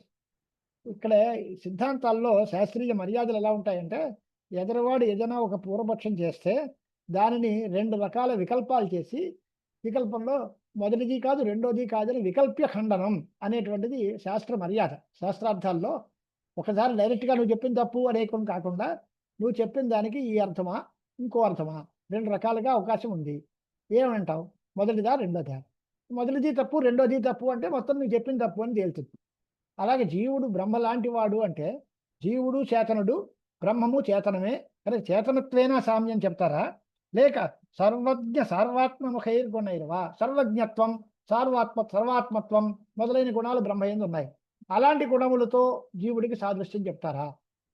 అంటే జీవుడు బ్రహ్మ ఇద్దరూ చేతనులే అని చెప్పడం నీ ఉద్దేశమా? లేక జీవుడు బ్రహ్మము ఇద్దరు కూడా సర్వజ్ఞులు సర్వాత్మకములు అని చెప్పడం ఉద్దేశమా? ఏ ధర్మాలతో సాదృశ్యం చెప్తున్నావు? ఏదైతే నేను ఏదో అనండి చేతనత్వేనా చెప్తాం. కశ్యప్ ఆద్యే ప్రసిద్ధం నతు ఖలు ఉపదేశ్యం. అది మాకు అందరికీ తెలుసు. జీవుడు చేతనుడు నువ్వు చెప్పాలా? ఈ తత్వమసి వాక్యం లేకపోతే జీవుడు చేతనుడు తెలీదా? అంచేత జీవుడు చేతనుడు అని చెప్పడానికి తత్వమసి వాక్యం అక్కర్లేదు. అంచేత ఆద్యే ప్రసిద్ధం నకలు ఉపదేశ్యం, ఇది తెలిసిన విషయమే. తెలిసిన దాన్ని మళ్ళీ చెప్పాల్సిన పని లేదు. జీవుడు చేతనుడు, బ్రహ్మ చేతనుడే కనుక జీవుడు చేతనుడైన బ్రహ్మ లాంటి వాడు అని నువ్వు కొత్తగా చెప్పాల్సిన పనేమీ లేదు. జీవుడు చేతనుడు అనేది చిన్నపిల్లల దగ్గర నుంచి అందరికీ తెలుసు, దానికేం చెప్పలేదు. ఆద్యే ప్రసిద్ధం నకలు ఉపదేశ్యం. అంతే. రెండోది చెప్తాం, సర్వజ్ఞత్వం సర్వాత్మత్వం ఉంటాయి.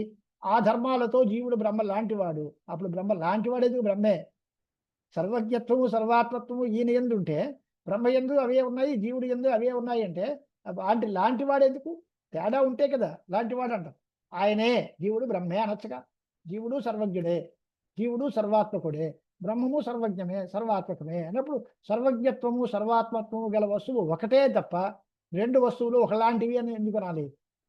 అంచేత ఆద్యే ప్రసిద్ధం నకలు ఉపదేశ్య అంతే స్వసిద్ధాంత విరుద్ధత స్యాత్. నీ రెండో సిద్ధాంతం ఏంటి అంటే జీవుడు పరమాత్మ స్వరూపం అది వస్తుంది, కానీ అభేదమే వస్తుంది, కానీ భేదం రాదు. అంచేత జీవుడికి పరమాత్మ అభేదమే వస్తుంది. జీవుడు సర్వజ్ఞుడే, ఈశ్వరుడు సర్వజ్ఞుడే, పరమాత్మ కూడా సర్వజ్ఞుడే. ఇప్పుడు రెండింటికి తేడా ఏముంది? రెండింటికి అభేదమే వస్తుంది. అది మా సిద్ధాంతంలోకి వచ్చేస్తావు తప్ప నీ సిద్ధాంత విరోధమే వస్తుంది. అంచేత ఆ పని కూడా చెప్పడానికి లేదు. కనుక జీవుడు పరమాత్మ లాంటివాడు అని చెప్పడం కుదరదు. మనం అలా కాదండి, ఇంకో మాట చెప్తాం. ఈ రెండు మాటలు చెప్పారు మీరు, చేతనత్వం అని ఒకటి, సర్వజ్ఞత్వ సర్వాత్మత్వాలనే ధర్మాలు ఒకటి, ఇవి చెప్పారు. చేతనత్వంతో చెబితే మాకు తెలుసు, నువ్వు చెప్పక్కలేదు. సర్వజ్ఞత్వ సర్వాత్మత్వాలు చెబితే రెండు తేడా లేదు, ఒకటే అయిపోతుంది, కనుక అభేదమే వస్తుంది అని. అవి కాదండి. నిత్యత్వ మాత్రేణ మునే పరాత్మ గుణోపమానై సుఖబోధపూర్వై గుణై అవిద్యావృతితో అప్రతీతై సామ్యం బ్రవీత్వస్య తతో నదోష అని ఇంకో మాట మళ్ళీ లేవతీశారు మండలుడు. అంటే ఆయన నిత్యుడు, ఈయన నిత్యుడు, జీవుడు నిత్యుడే, పరమాత్మ నిత్యుడే. పరమాత్మకి సుఖము, జ్ఞానము, ఆనంత్యము మొదలైనటువంటివన్నీ ఉన్నాయి. అవి జీవుడి యందు కూడా ఉన్నట్టుగా ఉన్నాయి, కానీ అవిద్య చేత కప్పబడిపోయి ఉన్నాయి. ఇలా అవిద్య ఆవరణం చేత ఉన్నప్పటికీ కప్పబడిపోయినటువంటి ఈ గుణముల చేత జీవుడికి పరమాత్మతో సామ్యం చెప్తాము. కొంచెం చక్కగా ఉంది పూర్వపక్షం. నిత్యత్వ మాత్రేన మునే పరాత్మ గుణోపమానై సుఖబోధపూర్వై. పరమాత్మకి ఈయనకి ఉండేటువంటి గుణాలు ఏది అని అంటే సుఖము, జ్ఞానము మొదలైనటువంటి సుఖబోధపూర్వై అంటే నిత్య సుఖం కానీ, బోధ కానీ, ఆనంత్యం కానీ ఇవన్నీ పరమాత్మ ఎందు ఉండే ధర్మాలు. ఇవన్నీ జీవుడి యందు ఉన్నాయి అన్నారు. జీవుడి యందు ఉన్నాయి అంటే ఎందుకు తెలియట్లేదు అని అంటే అవిద్యావరణం చేత కప్పబడిపోయి ఉన్నాయి. జీవుడు వస్తుతః జీవుడు కూడా జ్ఞానస్వరూపుడే, జీవుడు యందు సుఖస్వరూపమే, కానీ మనకి అవిద్య చేత కప్పబడిపోయి ఉన్నాయి, ఆవృతములైపోయి ఉన్నాయి. పరమాత్మ యందు ఉండేటువంటి ఈ గుణాలు అవిద్య లేదు కనుక అనావృతంగా ఉన్నాయి, ఆవరింపబడకుండా ఉన్నాయి. అలాంటి వాటితో ఆ గుణములతో పోలిక చెప్తాము అనేటువంటి మాట చెప్పారు. అవిద్య ఆవృతిత అప్రతీతై. జీవుడి యందు అవిద్య ఉంది, ఆ అవిద్య చేత ఆయన యందు ఉండే గుణములన్నీ కప్పబడిపోయి ఉన్నాయి కనుక ప్రతీతములు కాలేదు, అంటే తెలియబట్టం లేదు. లేవని కాదు, ఆ గుణాలన్నీ ఉన్నాయి, కానీ మనకి తెలియబట్టం లేదు. కారణం అవిద్య చేత కప్పబడిపోవడం వల్ల. అలాంటి గుణములతో పోలిక చెప్తాము అని అంటే నిజమేనయ్యా, అవిద్య వల్ల కప్పబడిపోయాయి అనే మాట మేము ఒప్పుకుంటాం. అలాంటి దానికి పోలిక ఎందుకు? అవే ఉన్నాయనొచ్చు కదా. యద్యేవం ఏతస్య పరత్వమేవ ప్రత్యాయయతు అత్ర దురాగ్రహ కః. నువ్వే చెప్పావు కదా, ఈయన పరమాత్మే అను, నష్టమైన పరమాత్మ లాంటి వాడు ఎందుకు మళ్ళీ ఈ ఆగ్రహం ఎందుకు? ఆయన పరమాత్మ కాడు, పరమాత్మ లాంటివాడు. పరమాత్మే అంటే నీకు వచ్చే నష్టం ఏంటి అంటే పరమాత్మ అయితే అవన్నీ కనిపించాల్సి వస్తాయి కదా. నువ్వే చెప్పావుగా అవిద్య చేత ఆవరింపబడ్డాయి, ప్రతిఫలం లేదు అని నువ్వే అన్నావు కదా. బుద్ధిలో తేడా ఏముంది? ఇప్పుడు ఈ ఆగ్రహం ఎందుకు? జీవుడు వేరు పరమాత్మ వేరు అని చెప్పుకోవాల్సిన పనే ఉంది. జీవుడు పరమాత్మ ఒకటే అని మా అద్వైతమే చెప్తాం. పరమాత్మ ఎందు ఉండేటువంటి జ్ఞానము, సర్వ సుఖము మొదలైనవి జీవుడు ఎందుకు కనపట్టలేదు? ఎందుకు కనపట్టలేదు అంటే అవిద్య చేత ఆవరింపబడ్డాయి. నువ్వే చెప్పావు కదా సమాధానం. ఆ సమాధానం మాకు ఇష్టమే. కనుక అవిద్య చేత ఆవరింపబడినటువంటి ఈ సుఖ జ్ఞాన స్వరూపాది గుణములన్నీ జీవుడి యందు తెలియబట్టలేదు, కానీ వాస్తవంగా జీవుడు పరమాత్మే. వాడి యందు ఉన్న గుణాలు వీడి యందు ఉన్న గుణాలు ఒకటే, ఇద్దరికి తేడా లేదు అనే నేను చెప్తాను. యద్యేవం ఏతస్య పరత్వమేవ ప్రత్యాయయతు అత్ర దురాగ్రహ కః. ఆయన వేరు ఈయన వేరు ఎందుకనాలయ్యా? ఆయన యందు ఉండే గుణాలే ఈయన యందు ఉన్నాయి, ఆయన ఈయన ఒకటే అంటాం. మరి అలాంటప్పుడు అవన్నీ తెలియబడాలండి. త్వయైవ ఖలు తస్య ప్రతిభాస శంక విద్వన్ అవిద్యావరణాన్ని నిరస్త. అవన్నీ తెలియబడాలి అనేటువంటి శంక అవిద్య చేత ఆవరింపబడ్డాయి అని నువ్వే చెప్పావు కదా, అంచేత ఆ సమాధానం మనకు వచ్చేసింది అనేటువంటి మాట చెబితే, అప్పుడు ఇంకోటి మళ్ళీ మండలంలో మళ్ళీ అడిగారు. జీవస్య పరమాత్మత్వమే చెప్పినట్లయితే అప్పుడు పరత్వే దురాగ్రహ కహాని కదా నువ్వు అడిగారు. అప్పుడు మళ్ళీ ఇంకో రకమైనటువంటి ప్రశ్న చేశారు ఆయన. ఓహో చేతనత్వేన శరీర సామ్యం ఆవేద్యతాం అస్య జగత్ప్రసూతే చిదుత్థతత్వేన పరోదితస్యాపి అణుప్రధాన ప్రహృతే నిరాశ. జగత్కారణమైన చేతనత్వేన జీవసామ్యం చెప్పుకుందాం. జగత్కారణమైన పరబ్రహ్మకి జీవుడితో సామ్యం చెబుతాం. అంటే చైతన్యము వల్లే జగత్తు పుట్టింది అంటాం. చేతనుడి వల్ల జగత్తు పుట్టింది అనడం వల్ల సాంఖ్యాది సమ్మతమైన ప్రధాన నిరాకరణం, పరమాణు నిరాకరణం ఇవన్నీ జరుగుతాయి. ప్రధానము చేతనం కాదు, పరమాణువులు చేతనములు కాదు. అంటే ఈ ప్రపంచానికి కారణమైనది ఏమిటి అనేది ఒక ప్రశ్న వచ్చినప్పుడు పరమాణు కారణవాదాన్ని చెప్తున్నారు నైయాయికులు. పరమాణువుల వల్ల ప్రపంచం పుట్టింది అంటున్నారు. సాంఖ్యులు ప్రధానం వల్ల జగత్తు పుట్టింది అంటున్నారు. ప్రధానము అనే దానికి ప్రకృతి అని అర్థం. సత్వరజస్తమో గుణాత్మకమైన ప్రకృతి, దాన్నే ప్రధానము అంటారు. దానివల్ల జగత్తు పుట్టింది అని వాళ్ళు అంటారు. అవి రెండూ చేతనములు కావు. పరమాణువులు చేతనములు కాదు, ప్రధానము కూడా చేతనం కాదు. ఇప్పుడు మేము చేతనత్వేన శరీర సామ్యం, చేతనత్వేన చెప్తాం. ఈ కారణత్వం జగత్కారణమైనది చేతనము అని చెప్తాం. ఎప్పుడైతే చెప్పారో అప్పుడు ప్రధాన కారణవాదము, పరమాణు కారణవాదము నిరాశం కలుగుతుంది కదా. అలాంటప్పుడు దీనికి పరమేశ్వరస్య జీవసాదృశ్యం ఈ తత్వమస్యాది వాక్యముల చేత చెప్తాము అనేటువంటి మాట చెబితే, అప్పుడు దానికి సమాధానం ఏమని చెప్తారు ఆచార్య స్వాముల వారు అంటే చాలా అందమైన సిద్ధాంతం చెప్తున్నారు. అంటే జగత్కారణమైనది చేతనము, అది నువ్వు. అలాంటప్పుడు తత్వమసి అనాలా, తత్వం అస్తి అనాలా? శబ్ద ప్రయోగంలో తేడా. అంత ఏవం అస్థీతి తదా ప్రయోగ స్యాత్, త్వన్మతే తత్వమసీతి న స్యాత్. ఎందువల్ల అంటే తత్ త్వం, అలా జగత్కారణమైనది చేతనముగా ఉంది అనే మాట చెప్పారు కదా. అలా చెప్పినట్లయితే అప్పుడు జగత్కారణం త్వం అంటే త్వం అనే దానికి త్వత్సదృశం అనే మాట చెప్పాలి కదా. అప్పుడు దానికి కర్త ఎవరయ్యారు? నువ్వు కాలేదు. ఆ జగత్కారణమైన బ్రహ్మ నీలాంటిది అయి ఉన్నది అనాలి తప్ప అయి ఉన్నావు అనే మాట కుదరదు. ప్రయోగంలో తత్వమసి అనుంది.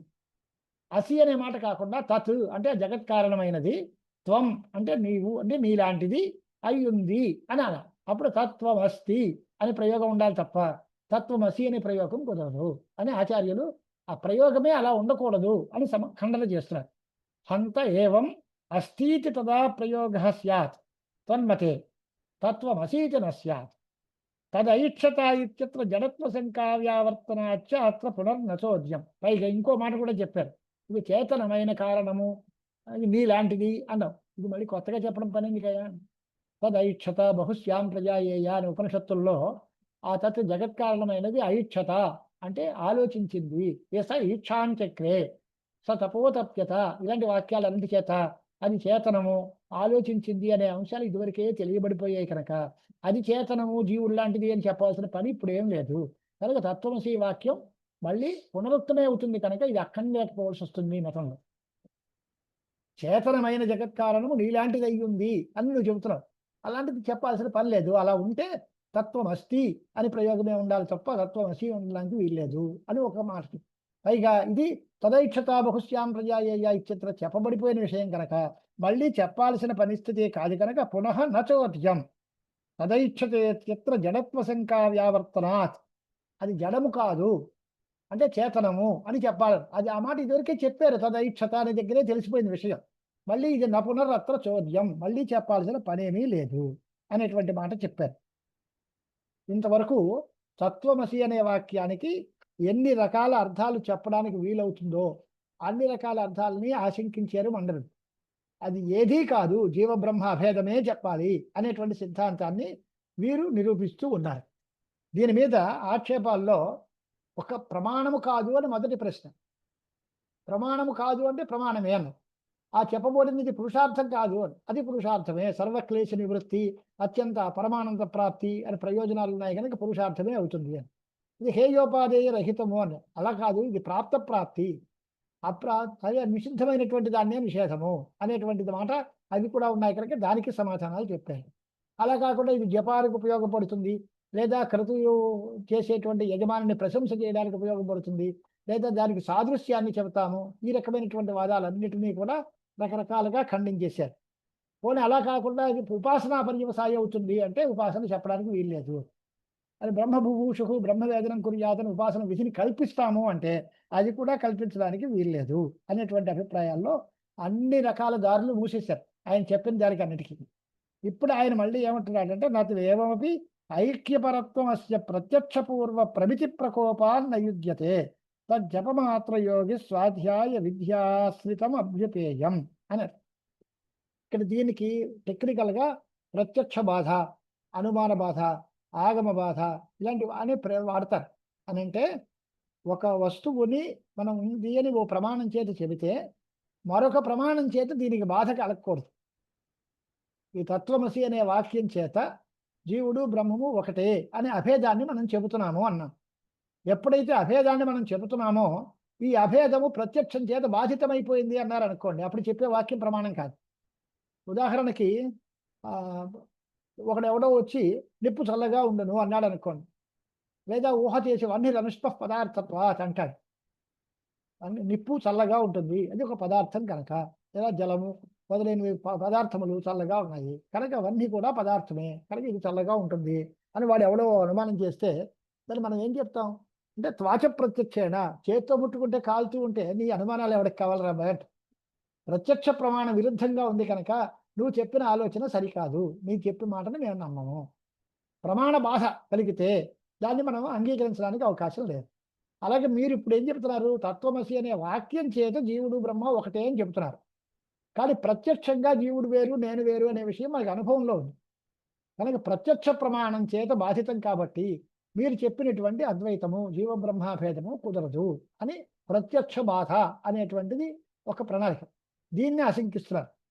ప్రత్యక్షము అంటే ప్రత్యక్ష ప్రమాణాలు రకరకాలు, ప్రత్యక్షము, అనుమానము, ఉపమానము, శబ్దము, అర్థాపత్తి, అనుపలబ్ధి రకరకాల ప్రమాణాలు ఉంటాయి.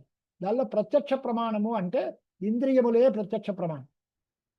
మన కంటితో లేదా మన చెవితో, మన శ్రోత్రేంద్రియంతో, మన వాక్కుతో, మన చర్మంతో, త్వగింద్రియము, ఘ్రాణేంద్రియము, స్పర్శన ఇలాంటి వాటితో మనం చూస్తే అది ప్రాక్టికల్గా మనకు ఒక జ్ఞానం కలుగుతుంది. దీనికి విరుద్ధంగా నువ్వు చెప్పే మాటని మేము అంగీకరించలేము. ఉదాహరణ, వన్నీ చల్లగా ఉంటుంది అని నువ్వు చెబుతున్నావు, కానీ మా అనుభవంలో ముట్టుకుంటే ఇవన్నీ వేడిగా కనిపిస్తుంది కనుక ఈ వేడిగా ఉండటమే మేము నమ్ముతాం తప్ప చల్లగా ఉంటుంది అని నువ్వు చెప్పినా మేము నమ్మం, ప్రత్యక్ష బాధితం కనుక అని ఎలా అంటారో అలాగే జీవుడికి బ్రహ్మకు అభేదము అని మీరు చెబుతున్నారు తత్వమసి అనే వాక్యం చేత. కానీ మా కంటికి కనిపించేది ఏంటి అని అంటే పూర్తిగా ప్రత్యక్షంగా నేను బ్రహ్మను కాదు, నాహం ఈశ్వర అని ప్రత్యక్షంగా ఉంది.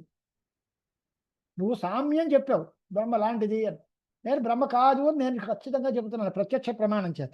మరి అలాంటప్పుడు ప్రత్యక్ష ప్రమాణం చేత నాహమీశ్వర అనే జ్ఞానం ఎప్పుడైతే ఉందో ఆ ప్రత్యక్షములకు విరుద్ధంగా ఉంది కనుక మీరు తత్వమసి వాక్యం చేత అభేదం చెప్తాము అనేటువంటి సిద్ధాంతం అది కుదరదు అనేటువంటి పూర్వపక్షం. నన్వేవమపి ఐక్యపరత్వం అస్య ప్రత్యక్ష పూర్వప్రమితి ప్రకోపాత్, పూర్వప్రమితి అని ప్రత్యక్షము అనేది ముందు కలిగేటువంటి జ్యేష్ఠ ప్రమా అంటే అన్ని ప్రమాణాల్లోనూ ప్రత్యక్ష ప్రమాణం మొదటిది, పెద్దది. ఆ ప్రత్యక్ష ప్రమాణానికి విరుద్ధంగా ఉంది కనుక మీరు చెప్పినటువంటి అభేదం మేము అంగీకరించము అని కనుక చెబితే ఆ సమాధానం చెప్తున్నారు ఆచార్యుల వారు, చాలా శాస్త్రీయమైనటువంటి సమాధానం. అక్షేణ చేద్ భేదమితి తదా స్యాద్ అభేదవాది శృతి వాక్య బాధ. ప్రత్యక్షం చేత భేదము యొక్క ప్రమ కలిగితే, ప్రమ అంటే యథార్థ జ్ఞానం, అది యథార్థ జ్ఞానమే కనుక కలిగి ఉంటే, ఇంద్రియముల చేత జీవుడు వేరు ఈశ్వరుడు వేరు అనే భేదం తెలియబడి ఉంటే అప్పుడు మా అభేదాన్ని అది బాధించి ఉండేది, కరెక్టే. కానీ ఇంద్రియముల చేత భేదప్రమ కలగదు. ఇందువల్ల కలిగే జ్ఞానం భేదప్రమ అంటే భేదము యొక్క యథార్థ జ్ఞానం. భేదము యొక్క యథార్థ జ్ఞానము చక్షురింద్రియం చేత కలిగింది అని అన్నారు అనుకో నువ్వు, అంటే ఏమర్థం? మనం లోకంలో ఒక కుండని మనం కంటితో చూస్తాం, అయం ఘట అనే ప్రత్యక్షం కలుగుతుంది. ప్రత్యక్షం కలగాలి అంటే మన కంటికి ఆ కుండకి సంబంధం ఉండాలి, చక్షురింద్రియ సన్నికర్షణ ఉండాలి. ఇంద్రియములకు విషయములకు సంబంధం ఉంటేనే ఆ జ్ఞానం పుడుతుంది. దాన్ని ప్రత్యక్షం అంటారు అని తార్కికుల పరిభాష. విషయ విషయమునకు ఇంద్రియమునకు కలిగే సన్నికర్ష, ఇంద్రియార్థ సన్నికర్షజన్యం జ్ఞానం ప్రత్యక్షం అనేటువంటి మాట వాళ్ళు చెప్తారు. అలాగే ఇక్కడ భేదముతో ఇంద్రియానికి సంబంధం ఉండాలి. ఉంటుందా? భేదము యొక్క జ్ఞానం భేదముతో ఇంద్రియానికి సంబంధం ఉంటుందా? సంబంధాలు సంయోగమో సమవాయమో మొదలైన సంబంధాలు ఉంటాయి. భేదంతో సంబంధాలు ఎలా కుదురుతాయి? భేదముతో ఇంద్రియాలకు సంబంధమే లేదు కనుక, సన్నికర్షే లేదు కాబట్టి కలిగే భేద ప్రమ కానే కాదు. భేద జ్ఞానము అది ప్రమే కాదు. ప్రమ అయితే ఆ ప్రమ చేత తత్వమసి ఆది వాక్యోత్తమైన అభేద ప్రమ బాధింపబడితే బాధించవచ్చు. కానీ ఇంద్రియముల చేత భేద ప్రమ కలగడానికే అవకాశం లేదు. కారణం, భేదముతో ఇంద్రియాలకి సంబంధం లేదు. అసన్నికర్షాత్ నభవేద్ధి భేద ప్రమైవ తేనాస్య కుతో విరోధ. భేద ప్రమ ఉంటే కదా ఆ ప్రమ చేత దీనికి విరోధము అని చెప్పడం. భేద ప్రమే ఇంద్రియం చేత కలగదు. ఘటజ్ఞానం కలగచ్చు ఇంద్రియం చేత, ఎందువలన ఘటముతో ఇంద్రియానికి సంబంధం ఉంది కనుక. కానీ భేదముతో ఇంద్రియానికి సంబంధం లేదు కనుక భేద జ్ఞానం కలగడానికి వీల్లేదు అనేది శాస్త్రీయమైన సమాధానం చెప్పారు. కాదండి, భిన్నోహమీశాదికి భాసతే హి భేదస్య జీవాత్మ విశేషణత్వం తత్సన్నికర్ష అస్తి అథ సంప్రయోగాభావే భేదేంద్రియయోర్మనీషిం అని ఇంకొక మాట చెప్పారు. ఉదాహరణగా, ఇంద్రియము భేదంలో ప్రమాణం కాదు అని కదా మీరు అన్నారు. భేదంతో ఇంద్రియానికి సంబంధం లేదు. కానీ అలా కాదు, ఇంకొక మాట ఉంది లోకంలో. ఇప్పుడు ఒక భూతలం చూస్తాం మనం, దాని యందు కుండ లేదు అంటాం. ఘటాభావవద్ భూతలం అనే జ్ఞానం. అంటే ఈ ఈ ప్రదేశంలో, లేకపోతే ఈ ఖాళీ కుర్చీలో ఎవరూ లేరు, ఆ ఇంట్లో ఎవరూ లేరు అనేటువంటి లోక వ్యవహారాలు ఉన్నాయి.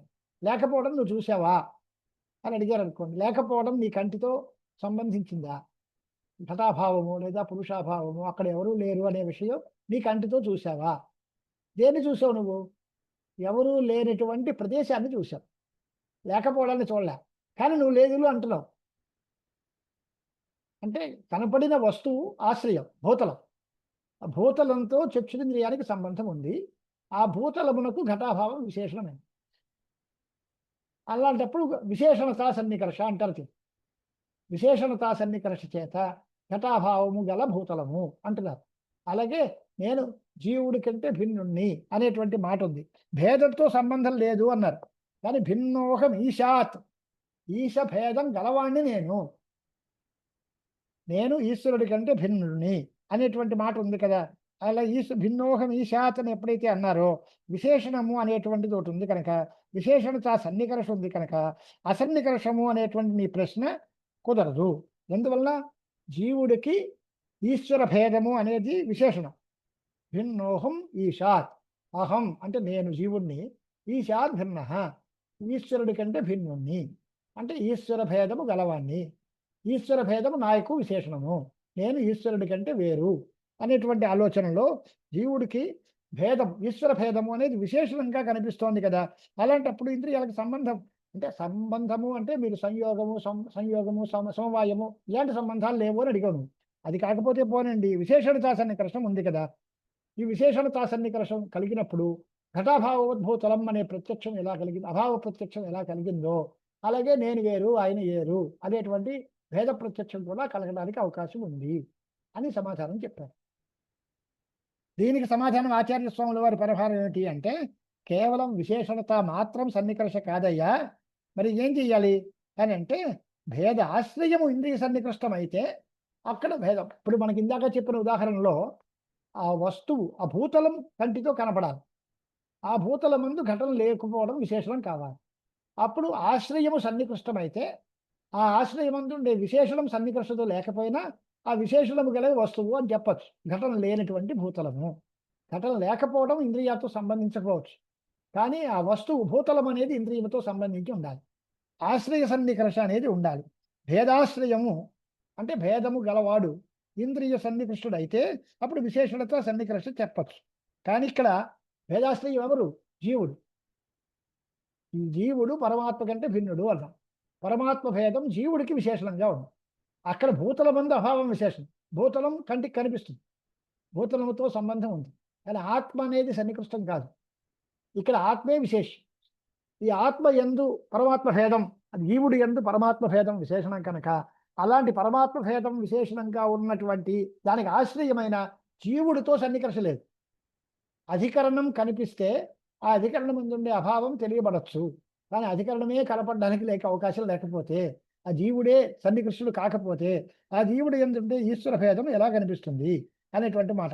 అతి ప్రసక్తే కేవలస్య విశేషణత్వస్య తదభ్యుపేయం భేదాశ్రయే ఇంద్రియ సన్నికృష్టే నా సన్నికృష్టత్వ దేహాత్మనమస్తి.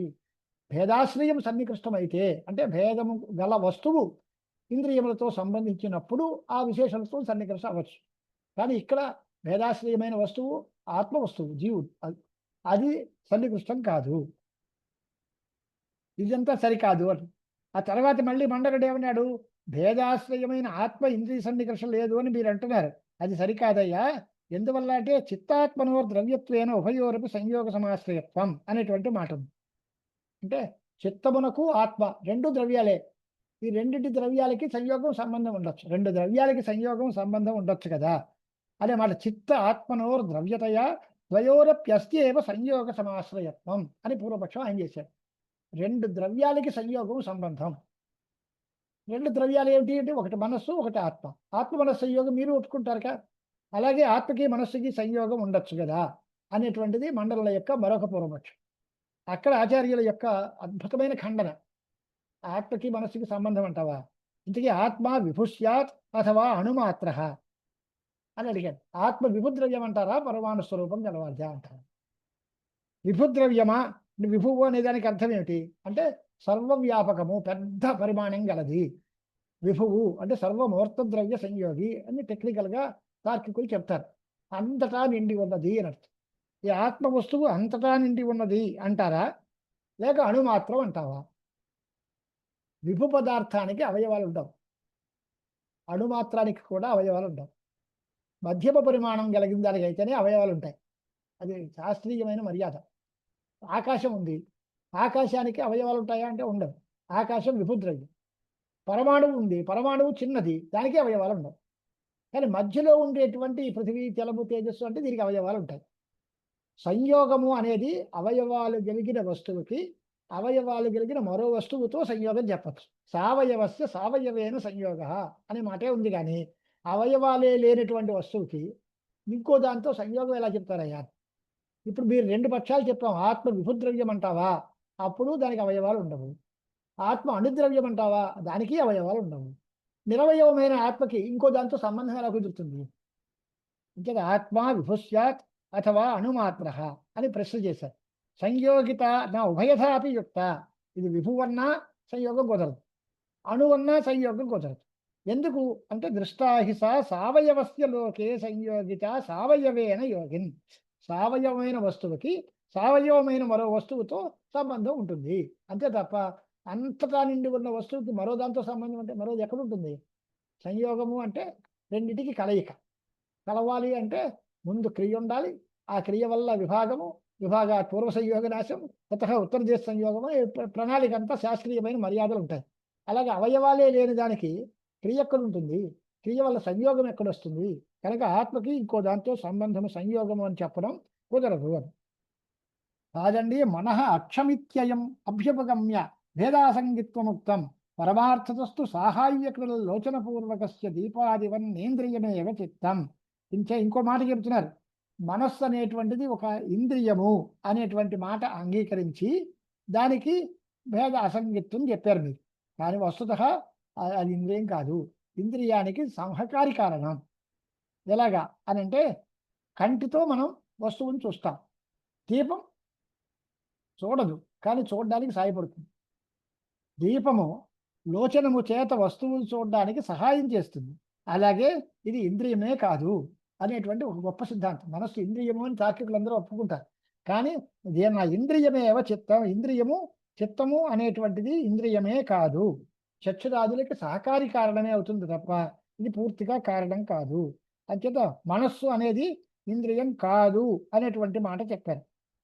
అని అంటే ఆయన అడిగాడు, మనస్సుస్థాని ఇంద్రియాని అని వచనం ఉంది కదా, మనస్సుతో కలిపి 6 ఇంద్రియాలు అని వచనం ఉంది కదా, మరి మనస్సు ఇంద్రియమే కాకపోతే పంచ జ్ఞానేంద్రియాలు అనాలి తప్ప మనస్సుతో 6 ఇంద్రియాలను ఎలా అంటారు అని అడిగితే దానికి సమాధానం యజమాన పంచమా ఇడాం భక్షయంతి వేదాన్ అధ్యాపయామాస మహాభారత పంచమాన్ అనేటువంటి దాని చేత ఇంద్రియముతో మనస్సుతో షట్వ సంఖ్య చెప్పాలి కదా అని అంటే అది కాదు. ఇంద్రియము మనస్సు ఇంద్రియము అనేటువంటి ప్రమాణము లేదు అనేటువంటి మాట చెప్పారు. అది సాహాయ్యకులు లోచన పూర్వకస్య దీపాదివన్ నేంద్రియమేవ చిత్తం భేద ప్రమాణ ఇంద్రియజాస్తు తరిహి సాక్షిస్వరూపైవ తథాపి యోగిన్నని మరొక మాట చూపించారు. ఇది ఇంద్రియము వల్ల కలిగేటువంటి జ్ఞానం కాదు అనేటువంటి విషయాన్ని కూడా మరొక ప్రస్తావన చేశారు. ఈ రకంగానే శాస్త్రీయమైనటువంటి విచారణలలో ప్రత్యక్ష బాధ అనేటువంటి దోషాన్ని ఆశంకించి సమాధానం చెప్పారు ఆచార్యులు. పైగా ఇంకొక సంక్షిప్తంగా మనం చెప్పుకోవాలంటే ప్రత్యక్షం వల్ల కలిగే జ్ఞానము పూర్తిగా నిజమవుతుంది అని నమ్మకం లేదు. మన కన్ను కూడా మనని పొరపాటు చేయించవచ్చు. దోషం చేత కానీ లేదా వేరే వేరే కారణాల చేత కానీ మనం కంటితో చూసింది కూడా తప్పవచ్చు. ఇలాగా పిత్తాది దోషాలు కలిగిన వాడికి పీతశంఖ అనే జ్ఞానం కలుగుతుంది. చూశాం కదా పచ్చగా ఉందండి అంటాడు వాడు, కానీ నీ పైత్య రోగం వల్ల శంఖం పచ్చగా కనిపిస్తుంది, కానీ వస్తుతః శంఖం తెల్లగానే ఉంది, పచ్చగా లేదు. నీకు ఎలా కనిపించింది, ఎందుకు కనిపించింది? ఈ దోష విశేషం చేత కనిపించింది. కనుక ప్రత్యక్షము అనేదాన్ని అంత బలంగా చెప్పలేము.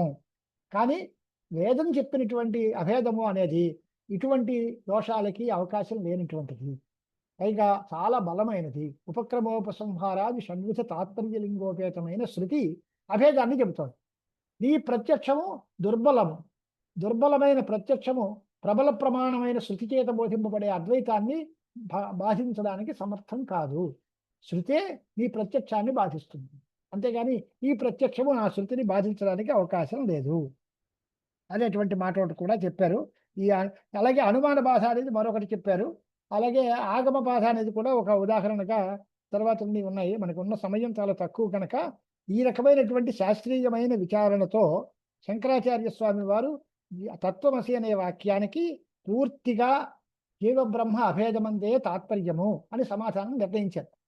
మండనాచార్యుల వారు ఈ తత్వమసి అనే వాక్యానికి ఏదో రకంగా ఈ అభేదం తప్ప మిగతా ఏది చెప్పినా నాకు ఇష్టమే, ఈ అభేదం జీవబ్రహ్మ అభేదం తప్ప మిగతా ఏం చెప్పినా అది ఉపాసన కోసం అనండి, లేదా కర్తని ప్రశంస చేయడం కోసం అనండి, లేదా దాని లాంటి వాడు అని సాదృశ్యాన్ని చెప్పడానికి వచ్చింది అనండి, ఏది మీ ఇష్టం, ఏది చెప్పినా సరే తత్వమసి వాక్యానికి ఏదో రకంగా అర్థం చెబుదాము. మొట్టమొదట్లో ప్రామాణ్యమే లేదన్నాడు. ఒకవేళ ప్రామాణ్యం ఒప్పుకుంటాము అంటే ఏదో రకంగా ప్రామాణ్యాన్ని దాని ఎందుకు ఎక్కిస్తాను తప్ప అభేదం అనేటువంటి దాన్ని ఒప్పుకోము అనే మాట ఆయన చెబితే చిట్ట చివరికి పూర్తిగా అభేదమే తత్వమసి వాక్యం చేత చెప్పడానికి అవకాశం ఉంది. మరొక రకమైనటువంటి విధానాలు ఇక్కడ కుదరవు అనేటువంటి అభిప్రాయంతో ఆచార్య స్వాముల వారు దానికి జీవబ్రహ్మ అభేదాన్ని సమర్థించి అట్టబెట్టారు. ఇంకా రకరకాలైన ఖండలన్నీ ఉన్నాయి. ఇది శాస్త్రీయమైన విషయాలు కనుక ఒకసారి కేవలం ఇలాగ ఇప్పుడు ఉపన్యాసంలో చెప్పేటువంటి విధానం కాదు. ఆ చివరి మాట ఒకటి మనం అనుకుందాం. జీవేశ్వరులు ఛాయాతపౌ యద్వదతీవ భిన్నౌ జీవేశ్వరవు తద్వదితి బ్రువాణ మృతం పిబంతావితి కాఠకేషు శృతిస్తు అభేద శృతి బాధికాస్తు అని ఓ మాట, అందమైన మాట మాట్లాడాడు. ఆగమ బాధ అంట. అంటే మీరు వేదాన్ని ప్రమాణంగా తీసుకుని అభేదము చెబుతున్నారు. మీ వేదాల్లోనే ఋతం బిబంతవు సుకృతస్యలోకే ఛాయాతపౌ బ్రహ్మవిదో వద అంటే ఇలా రకరకాలైనటువంటి శృతులు కనిపిస్తున్నాయి కదా.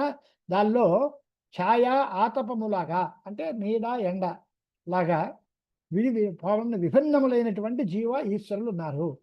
నీడ లాంటి వాడు జీవుడు, ఆతపం లాంటి వాడు ఈశ్వరుడు. ఛాయాతపముల వలె పరస్పరం భిన్నములుగా ఉన్నటువంటి జీవేశ్వరులు వేరువేరు అని చెబుతోంది ఋతం బిబంతవు ఇత్యాది శృతి. ఆ శృతి అభేదాన్ని బాధిస్తోంది కదా. అంటే నువ్వు వేదం చేత అభేదం చెప్పబడుతోంది అన్నావు, నీ వేదమే భేదాన్ని చెబుతోంది.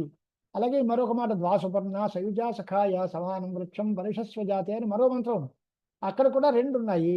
ఓ చెట్టు మీద రెండు పక్షులు, ఓ పక్షి బాగా అనస్నన్ అన్యో అభిచాకసీతి, ఒకటేమో కర్మఫలాన్ని సుకృతం స్వాద్వర్తి, ఒకటి ఏమో చక్కగా కర్మఫలాన్ని అనుభవిస్తోంది, రెండవది ఎటువంటి కర్మఫలాన్ని అనుభవించకుండా ఆనందంగా ప్రకాశిస్తోంది అనే మాట ఉన్నాయి.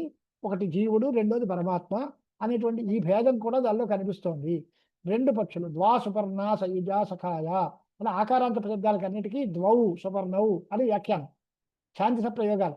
2 పక్షులు, ఒకటి తింటూ కర్మఫలాన్ని అనుభవిస్తోంది, రెండోది కర్మఫల అనుభవం లేకుండా ప్రకాశిస్తోంది అనేది ఉంది కనుక ఈ వేదంలోనే 2 ఉన్నాయి. ఒకటి కర్మఫలాన్ని అనుభవించే జీవుడు, రెండోది కర్మఫలాలతో సంబంధం లేని ఈశ్వరుడు అనే భేదం కనిపిస్తోంది కదా అని ప్రశ్నలు కూడా మండనాచార్యుల వారు అడిగారు. దానికి సమాధానం ఏం చెప్పారు అంటే, భేదశ్రుతి అనువాదం. భేదం వదంతి వ్యవహార సిద్ధం న బాధతే అభేద పరశ్రుతిం సా ఏషాత్ అపూర్వార్థతయా బలిష్ఠ భేదశ్రుతే ప్రత్యుత బాధికా స్యాత్ అని సమాధానం. ఋతం పిబంతో సుకృతస్య లోకే అని కఠోపనిషత్తులో చెప్పేటువంటి ఈ భేదశ్రుతి అభేద బాధకం అవుతుంది అని అన్నారు. తప్పది, వ్యవహారంలో ఉండేటువంటి భేదాన్ని అది అనువాదం చేస్తోంది. వ్యవహార సిద్ధమైన భేదాన్నే చెబుతోంది తప్ప అది కొత్తగా భేదాన్ని చెప్పడానికి బయలుదేరలేదు. ఇప్పుడు శృతి అక్కర్లేదు, భేదం కంటి లోకంలో అందరికీ తెలుసు. కానీ అపూర్వమైన అర్థం అభేదము అనేది మనకి ఎవరికీ తెలియదు. ఎవరికీ తెలియనటువంటి అభేదాన్ని చెప్పడం కోసం తత్వమసి వాక్యం వచ్చింది కనుక అది బలవత్తరమైనది. మనకి తెలియని విషయాన్ని తెలియజెప్పడానికి వచ్చినటువంటి శృతి గొప్పది.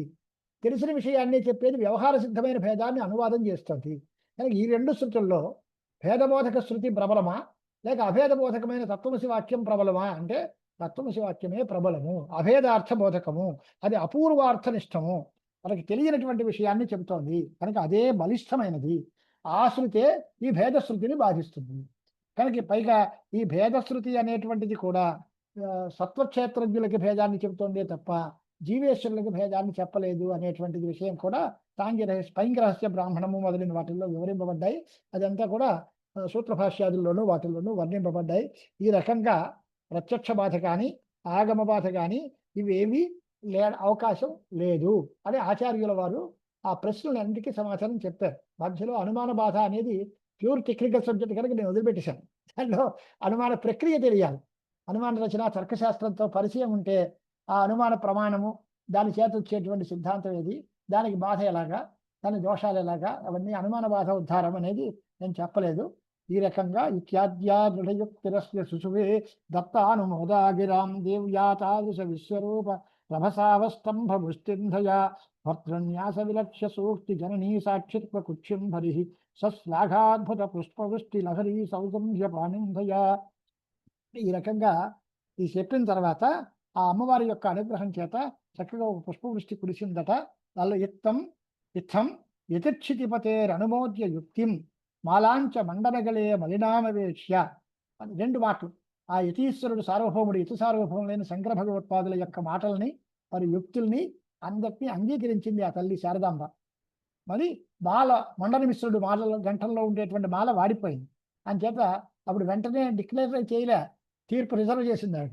తీర్పు వెంటనే చెప్పకుండా భిక్షార్థ ఉత్యలతమస్య యువాం, వీరిద్దరికి భిక్షా సమయం అయింది లేండి అని అంటే విషయం అర్థమైపోయింది. ఎవరి మాల వాడిపోయిందో వారు అపజయం పాలైనట్టే కదా.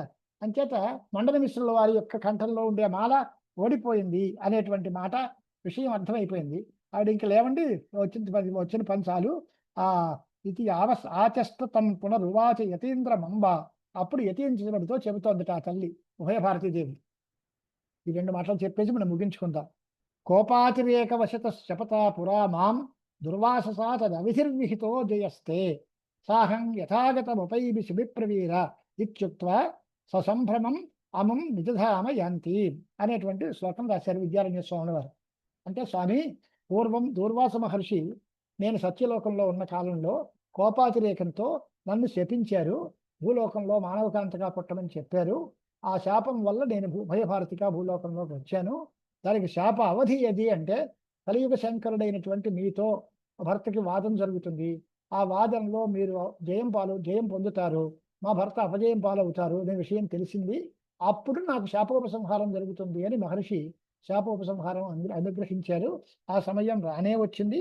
కాబట్టి నేను ఇప్పుడు నా సత్యలోకానికి వెళతాను, మీరు అనుమతించండి అని స్వాముల వారితోటి, శంకరాచార్య స్వాముల వారితో ఉభయభారతీదేవి అందట. సాహం యథాగతం ఉపయిని అంటే వచ్చిన దారిలోనే వెళ్ళిపోతాను, మళ్ళీ నా సత్యలోకానికి నేను వెళ్ళిపోతాను అంది.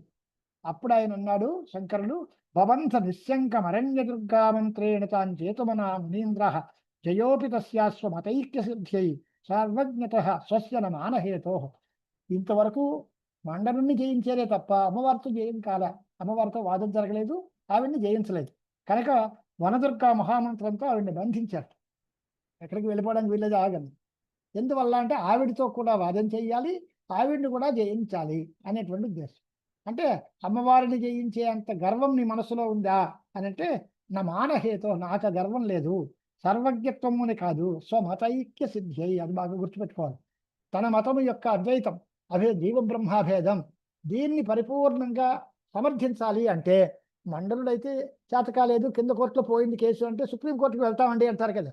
అలాగే పై కోర్టులో మళ్ళీ భేదాన్ని సమర్థిస్తారేమో అని అంటే, అన్నిటికంటే పరమోత్కృష్టమైనటువంటి వాణీదేవి యొక్క వాదన చేస్తే అక్కడ కూడా అభేదమే పరమార్థము, భేదం కుదరదు, అద్వైతమే సిద్ధాంతము అని చెప్పడం కోసం, అద్వైత విద్యాస్థాపనం, అద్వైత సిద్ధాంత సామ్రాజ్య స్థాపనం కోసం అమ్మవారితో కూడా వాదం చేయాలనే సంకల్పంతో ఆవిడ్ని వెళ్ళిపోకుండా నిరోధించారు.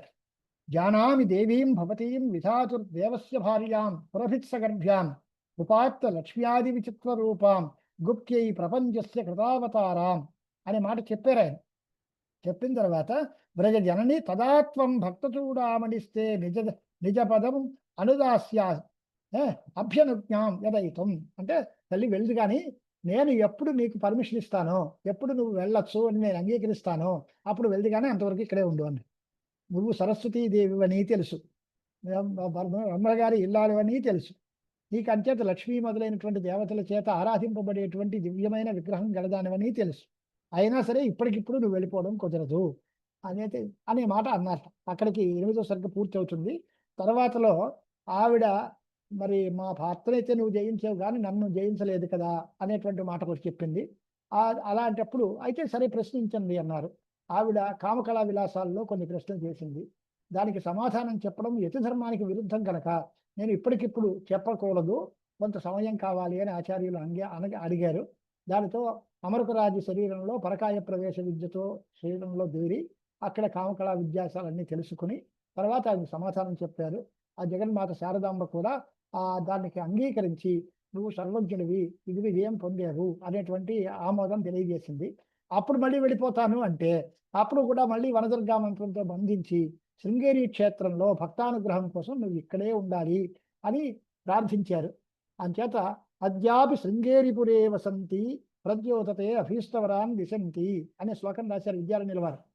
యా శారదాంబేత్యభిధాం వహంతి ప్రతాం ప్రతిజ్ఞాం పరిపాలయంతి అద్యాపి శృంగేరిపురే వసంతి ప్రద్యోతతే అభీష్టవరాన్ దిశంతి. అలాగా ఇప్పుడు మనకి శారదాపీఠంలో శృంగేరి దక్షిణాంబరాయ శారదాపీఠ అధిదేవతగా ఉండే శారదా పరమేశ్వరి ఆనాడు ఉభయ భారతే, ఇప్పుడు శారదా పరమేశ్వరిగా ఉంది. ఒకప్పుడు బ్రహ్మలోకంలో ఉండే సరస్వతి, తర్వాత భూలోకంలో మండలిమిశ్రుడి ఇల్లాలుగా ఉండే ఉభయ భారతి, ఇప్పుడు మన అందరికీ ఆరాధ్య దైవమైన శారదా పరమేశ్వరి. ఆవిడ్ని అక్కడ స్థిరంగా భక్తానుగ్రహం కోసం శంకరాచార్యుల వారు ప్రార్థించి అక్కడ అట్టే పెట్టారు కనుక శంకర ప్రార్థనకు ఆమోదించినటువంటి జగన్మాత శారదా పరమేశ్వరి శృంగేరి శారదాపీఠంలో విరాజిల్లుతోంది. ఆవిడ యొక్క దివ్యమైన అనుగ్రహం చేత దక్షిణాంనాయ శారదాపీఠం ధర్మ సంస్థాపనలో, అద్వైత సిద్ధాంత ప్రచారంలో అగ్రగామిగా ఉంది. దానికి ఆదిశంకర అవతార స్వరూపులైనటువంటి భారతీ తీర్థ మహాస్వాముల వారు, కరకమల సంజాతులు జగద్గురు విశ్వేశ్వర భారతీ మహాస్వాముల వారు ఈ ధర్మ ప్రచారంలో బాధ్యతలు వహిస్తున్నారు. వారిద్దరిని చూస్తే ఆదిశంకరులు సురేశ్వరాచార్యుల వారు, వారిద్దరూ మనకు జ్ఞాపకం వస్తారు. ఇక్కడ గురు పరంపరలో గురువులందరూ ఆదిశంకర స్వరూపం అయితే శిష్యస్వాములు అందరూ సురేశ్వరాచార్య స్వరూపం చేత విద్యా తపోమూర్తులు అయినటువంటి జగద్గురు పరంపర, అవిచ్ఛిన్న గురు పరంపరతో అలరారేటువంటి శృంగేరి శారదాపీఠం, దానికి అనుబంధ సంస్థగా ఉండే అహం బ్రహ్మాస్మి ఫౌండేషన్ ద్వారా ఈ శంకర మండల సంవాదం యథాశక్తిగా ఎంతవరకు మనం స్పృశిస్తే అందరికీ తెలుస్తుందో ఆ విషయాలే చెప్పాం. శాస్త్రీయమైన శాస్త్రార్థ సభల్లో చెప్పవలసిన విషయాల్ని కొంచెం మరి వదిలేశాం. అనుమాన బాధ, దానిలో ఉపాధి, సత్ప్రతిపక్షం అంటే అవన్నీ అందరికీ తెలియదు కనుక అలాంటి విషయాల్లోకి వెళ్లకుండా ఎంతవరకు దాని మీద శ్రద్ధ కలుగుతుందో, దాని మీద ఎంతవరకు తెలుసుకోవడానికి అవకాశం ఉందో అటువంటి సరళమైన వాంగ్మయంతో, భాషతో దానిలో శారదా పరమేశ్వరి యొక్క అనుగ్రహం చేత, జగద్గురువుల యొక్క కృప చేత, మాధవీయ శంకర విజయం ఆధారంగా ఈ శంకర మండల సంవాదం మనం జరుపుకున్నాం. దానిలో చివరిగా నైష్కర్మ్య సిద్ధిలో శంకరాచార్య స్వామి వారి యొక్క శిష్యులైన సురేశ్వరులు చెప్పినటువంటి మాటలు కొన్ని ఉన్నాయి. అవి ఒక్కసారి మననం చేసుకుంటే మనకి దారి దొరుకుతుంది. దాంతో ముగించేద్దాం. నైష్కర్మ్య సిద్ధిలో సురేశ్వరాచార్యుల వారు కొన్ని మాటలు చెప్పారు. మొట్టమొదట్లో పూర్వపక్ష గ్రంథంలో ఆయన కర్మల వల్లే మోక్షం అన్నాడు. కానీ తర్వాత తర్వాత ఆయన చెప్పినటువంటి సిద్ధాంతం మనందరికీ ఆమోదయోగ్యమైన ఒక పరంపర చెప్పారు.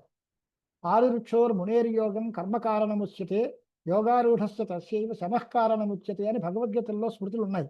దాన్ని బట్టి చూసుకున్న తర్వాత కర్మ అనేది ఎంతవరకు కారణమవుతుంది, కర్మ సన్యాసం ఎప్పటికి కారణమవుతుంది, జ్ఞానం వల్లే మోక్షం వస్తుంది అనే విషయానికి ఒక పరంపర చెప్పారు. దాన్ని ఒకసారి చదువుతాను, అది మనం చేసుకుని. నిత్యకర్మానుష్ఠానా ధర్మోత్పత్తి. నిత్యకర్మల్ని అనుష్ఠానం చేస్తే ధర్మం పుడుతుంది. ధర్మోత్పత్తే పాపహాని. ధర్మం వల్ల పాపాలు తొలగుతాయి. దాని తతః చిత్తశుద్ధి. దాని తర్వాత చిత్తం శుద్ధమవుతుంది. తతః సంసార యాథాత్మ్య అవబోధ. దాని తర్వాత సంసారం యొక్క నిజమైన వాస్తవమైన స్థితి తెలుస్తుంది. తతో వైరాగ్యం. దీని యొక్క నిజమైన స్థితి ఎప్పుడైతే తెలిసిందో, ఇదంతా నిత్యం కాదు, శాశ్వతం కాదు, అంతా దుఃఖమే అంటే దాని యందు వైరాగ్యం ఏర్పడుతుంది. తతో వైరాగ్యం. తతో ముముక్షుత్వం. ఆ వైరాగ్యం వల్ల సంసారమందు వైరాగ్యం కలిగితే బ్రహ్మను కోరుకోవాలి అనే కోరిక పుడుతుంది. అప్పుడు ముముక్షుత్వం కలుగుతుంది. దాని ముముక్షుత్వం ఎప్పుడైతే వచ్చిందో ఆ మోక్షానికి కారణమైనటువంటి ఉపాయాలన్నిటినీ ఆలోచించేటువంటి పరిస్థితి వస్తుంది. తతః తదుపాయ పర్యేషణం. తతః సర్వకర్మ సాధన సన్యాస. కర్మలు, కర్మలకి సాధనమైనటువంటి వాటిని అన్నిటినీ విదిలిపెట్టుకోవటం. తతో యోగాభ్యాస. దాని తర్వాత యోగాభ్యాసము అనేటువంటి మాట ఉంది. ఆ యోగాభ్యాసము అనేటువంటి మాటకు అర్థం ఏమిటి అంటే ఈ శ్రవణ మనన నిధ్యాసలు ఇవన్నీ చేసుకోవటం. అలాంటి మోక్షేచ్ఛ తర్వాత యోగాభ్యాసము అనేటువంటిది చేసుకోవాలి. తతః చిత్తస్య ప్రత్యక్ ప్రవణత. దానిలో అప్పుడు మనస్సు బ్రహ్మ అభిముఖంగా ఉంటుంది. తతః తత్వమస్యాది వాక్యార్థ పరిజ్ఞానం. అప్పుడు ఈ తత్వమసి వాక్యానికి అర్థం తెలుసుకుంటుంది. తతః అవిద్యోచ్ఛేద. దాని తర్వాత అవిద్య పూర్తిగా పోతుంది. తతః స్వాత్మన్యేవ అవస్థానం. ఇది సురేశ్వరాచార్యుల వారు రాసిన మాట నైష్కర్మ సిద్ధిలో. అంటే ఆచార్య స్వాముల వారితో వాదం చేసిన తర్వాత తన పొరపాటు ఏదో తనకి అర్థమైంది. వాస్తవమైన సిద్ధాంతం ఏమిటో తెలిసింది. కనుక నైష్కర్మ సిద్ధిలో పూర్వపక్ష గ్రంథాల్లో తన అభిప్రాయాలన్నీ చెప్పినా సిద్ధాంతంలో శంకరాచార్య స్వామి వారు చెప్పిన సిద్ధాంతాన్నే బలపరిచారు. అంచేత అద్వైత సిద్ధాంత ప్రచారం కోసమే సురేశ్వరాచార్యుల వారు మన అనుగ్రహించారు. శంకరాచార్య స్వామి వారు కూడా అనుగ్రహించారు. వారి మధ్యలో వాదం జరిగింది అనే విషయం, వీరు పరాజయ భాక్కులయ్యారు, వారు ఏం పొందారు, ఈ విషయాలన్నీ వ్యవహారిక దశలోనే తప్ప సురేశ్వరులు కూడా అంతటి ఉత్తమోత్తమైన ఆచార్య శేఖరుడు. విశ్వం మాయామయత్వేన రూపితం యత్ ప్రబోధతః విశ్వంచ యత్ స్వరూపం తం వార్తికాచార్యం ఆశ్రయే అని అవిచ్ఛిన్న గురు పరంపరలో శృంగేరి శారదా పీఠానికి ఆదిమ పీఠాధిపతులైనటువంటి సురేశ్వరాచార్యుల వారి మీద అత్యంత శ్రద్ధతో వారికి కూడా మనం నమస్కారం చేయాలి. లోకానికి అద్వైత శ్రద్ధను చెప్పడం కోసం ఉద్దేశం కానీ ఆయన ఓడిపోయారు అనేటువంటి తక్కువ ఆలోచన మాత్రం ఎవరూ చేయకూడదు. శంకరాచార్య స్వామి వారి మీద ఎంత ఆదరం ఉందో సురేశ్వరాచార్యుల వారి మీద కూడా అంతటి భక్తి ప్రపత్తులు మనకు ఉండాలి. ఆచార్యులకి అభిమాన పాత్రులైన శిష్యులు. నాకు చాలా గొప్ప ఆనందాన్ని కల్పించిన పాండిత్యం నీది అని ఆచార్యుల వారు చెప్పారు. కనుకనే వార్తిక ప్రణయనంలో ఆయన్ని నియోగించారు. తైత్రీయ భాష్యానికి, బృహదారణ్యకోపనిషత్ భాష్యానికి వార్తికాలు రాసి, అలాగే దక్షిణామూర్తి స్తోత్రానికి మానసోల్లాసం వ్యాఖ్యానం చేసి అద్భుతమైన గ్రంథ ప్రణయనము, అద్భుతమైన ధర్మ ప్రచారము చేసినటువంటి జగద్గురు సురేశ్వరాచార్యుల వారి పాదపద్మాలకు, భగవత్పాద శంకరాచార్యుల వారి పాదార విందాలకు భక్తిపూర్వక ప్రణామాలు సమర్పిస్తూ ఈ ప్రసంగాన్ని ఇక్కడితో ముగించేద్దాం. హర నమః పార్వతీపతయే హర హర మహాదేవ. సద్గురు శరణం.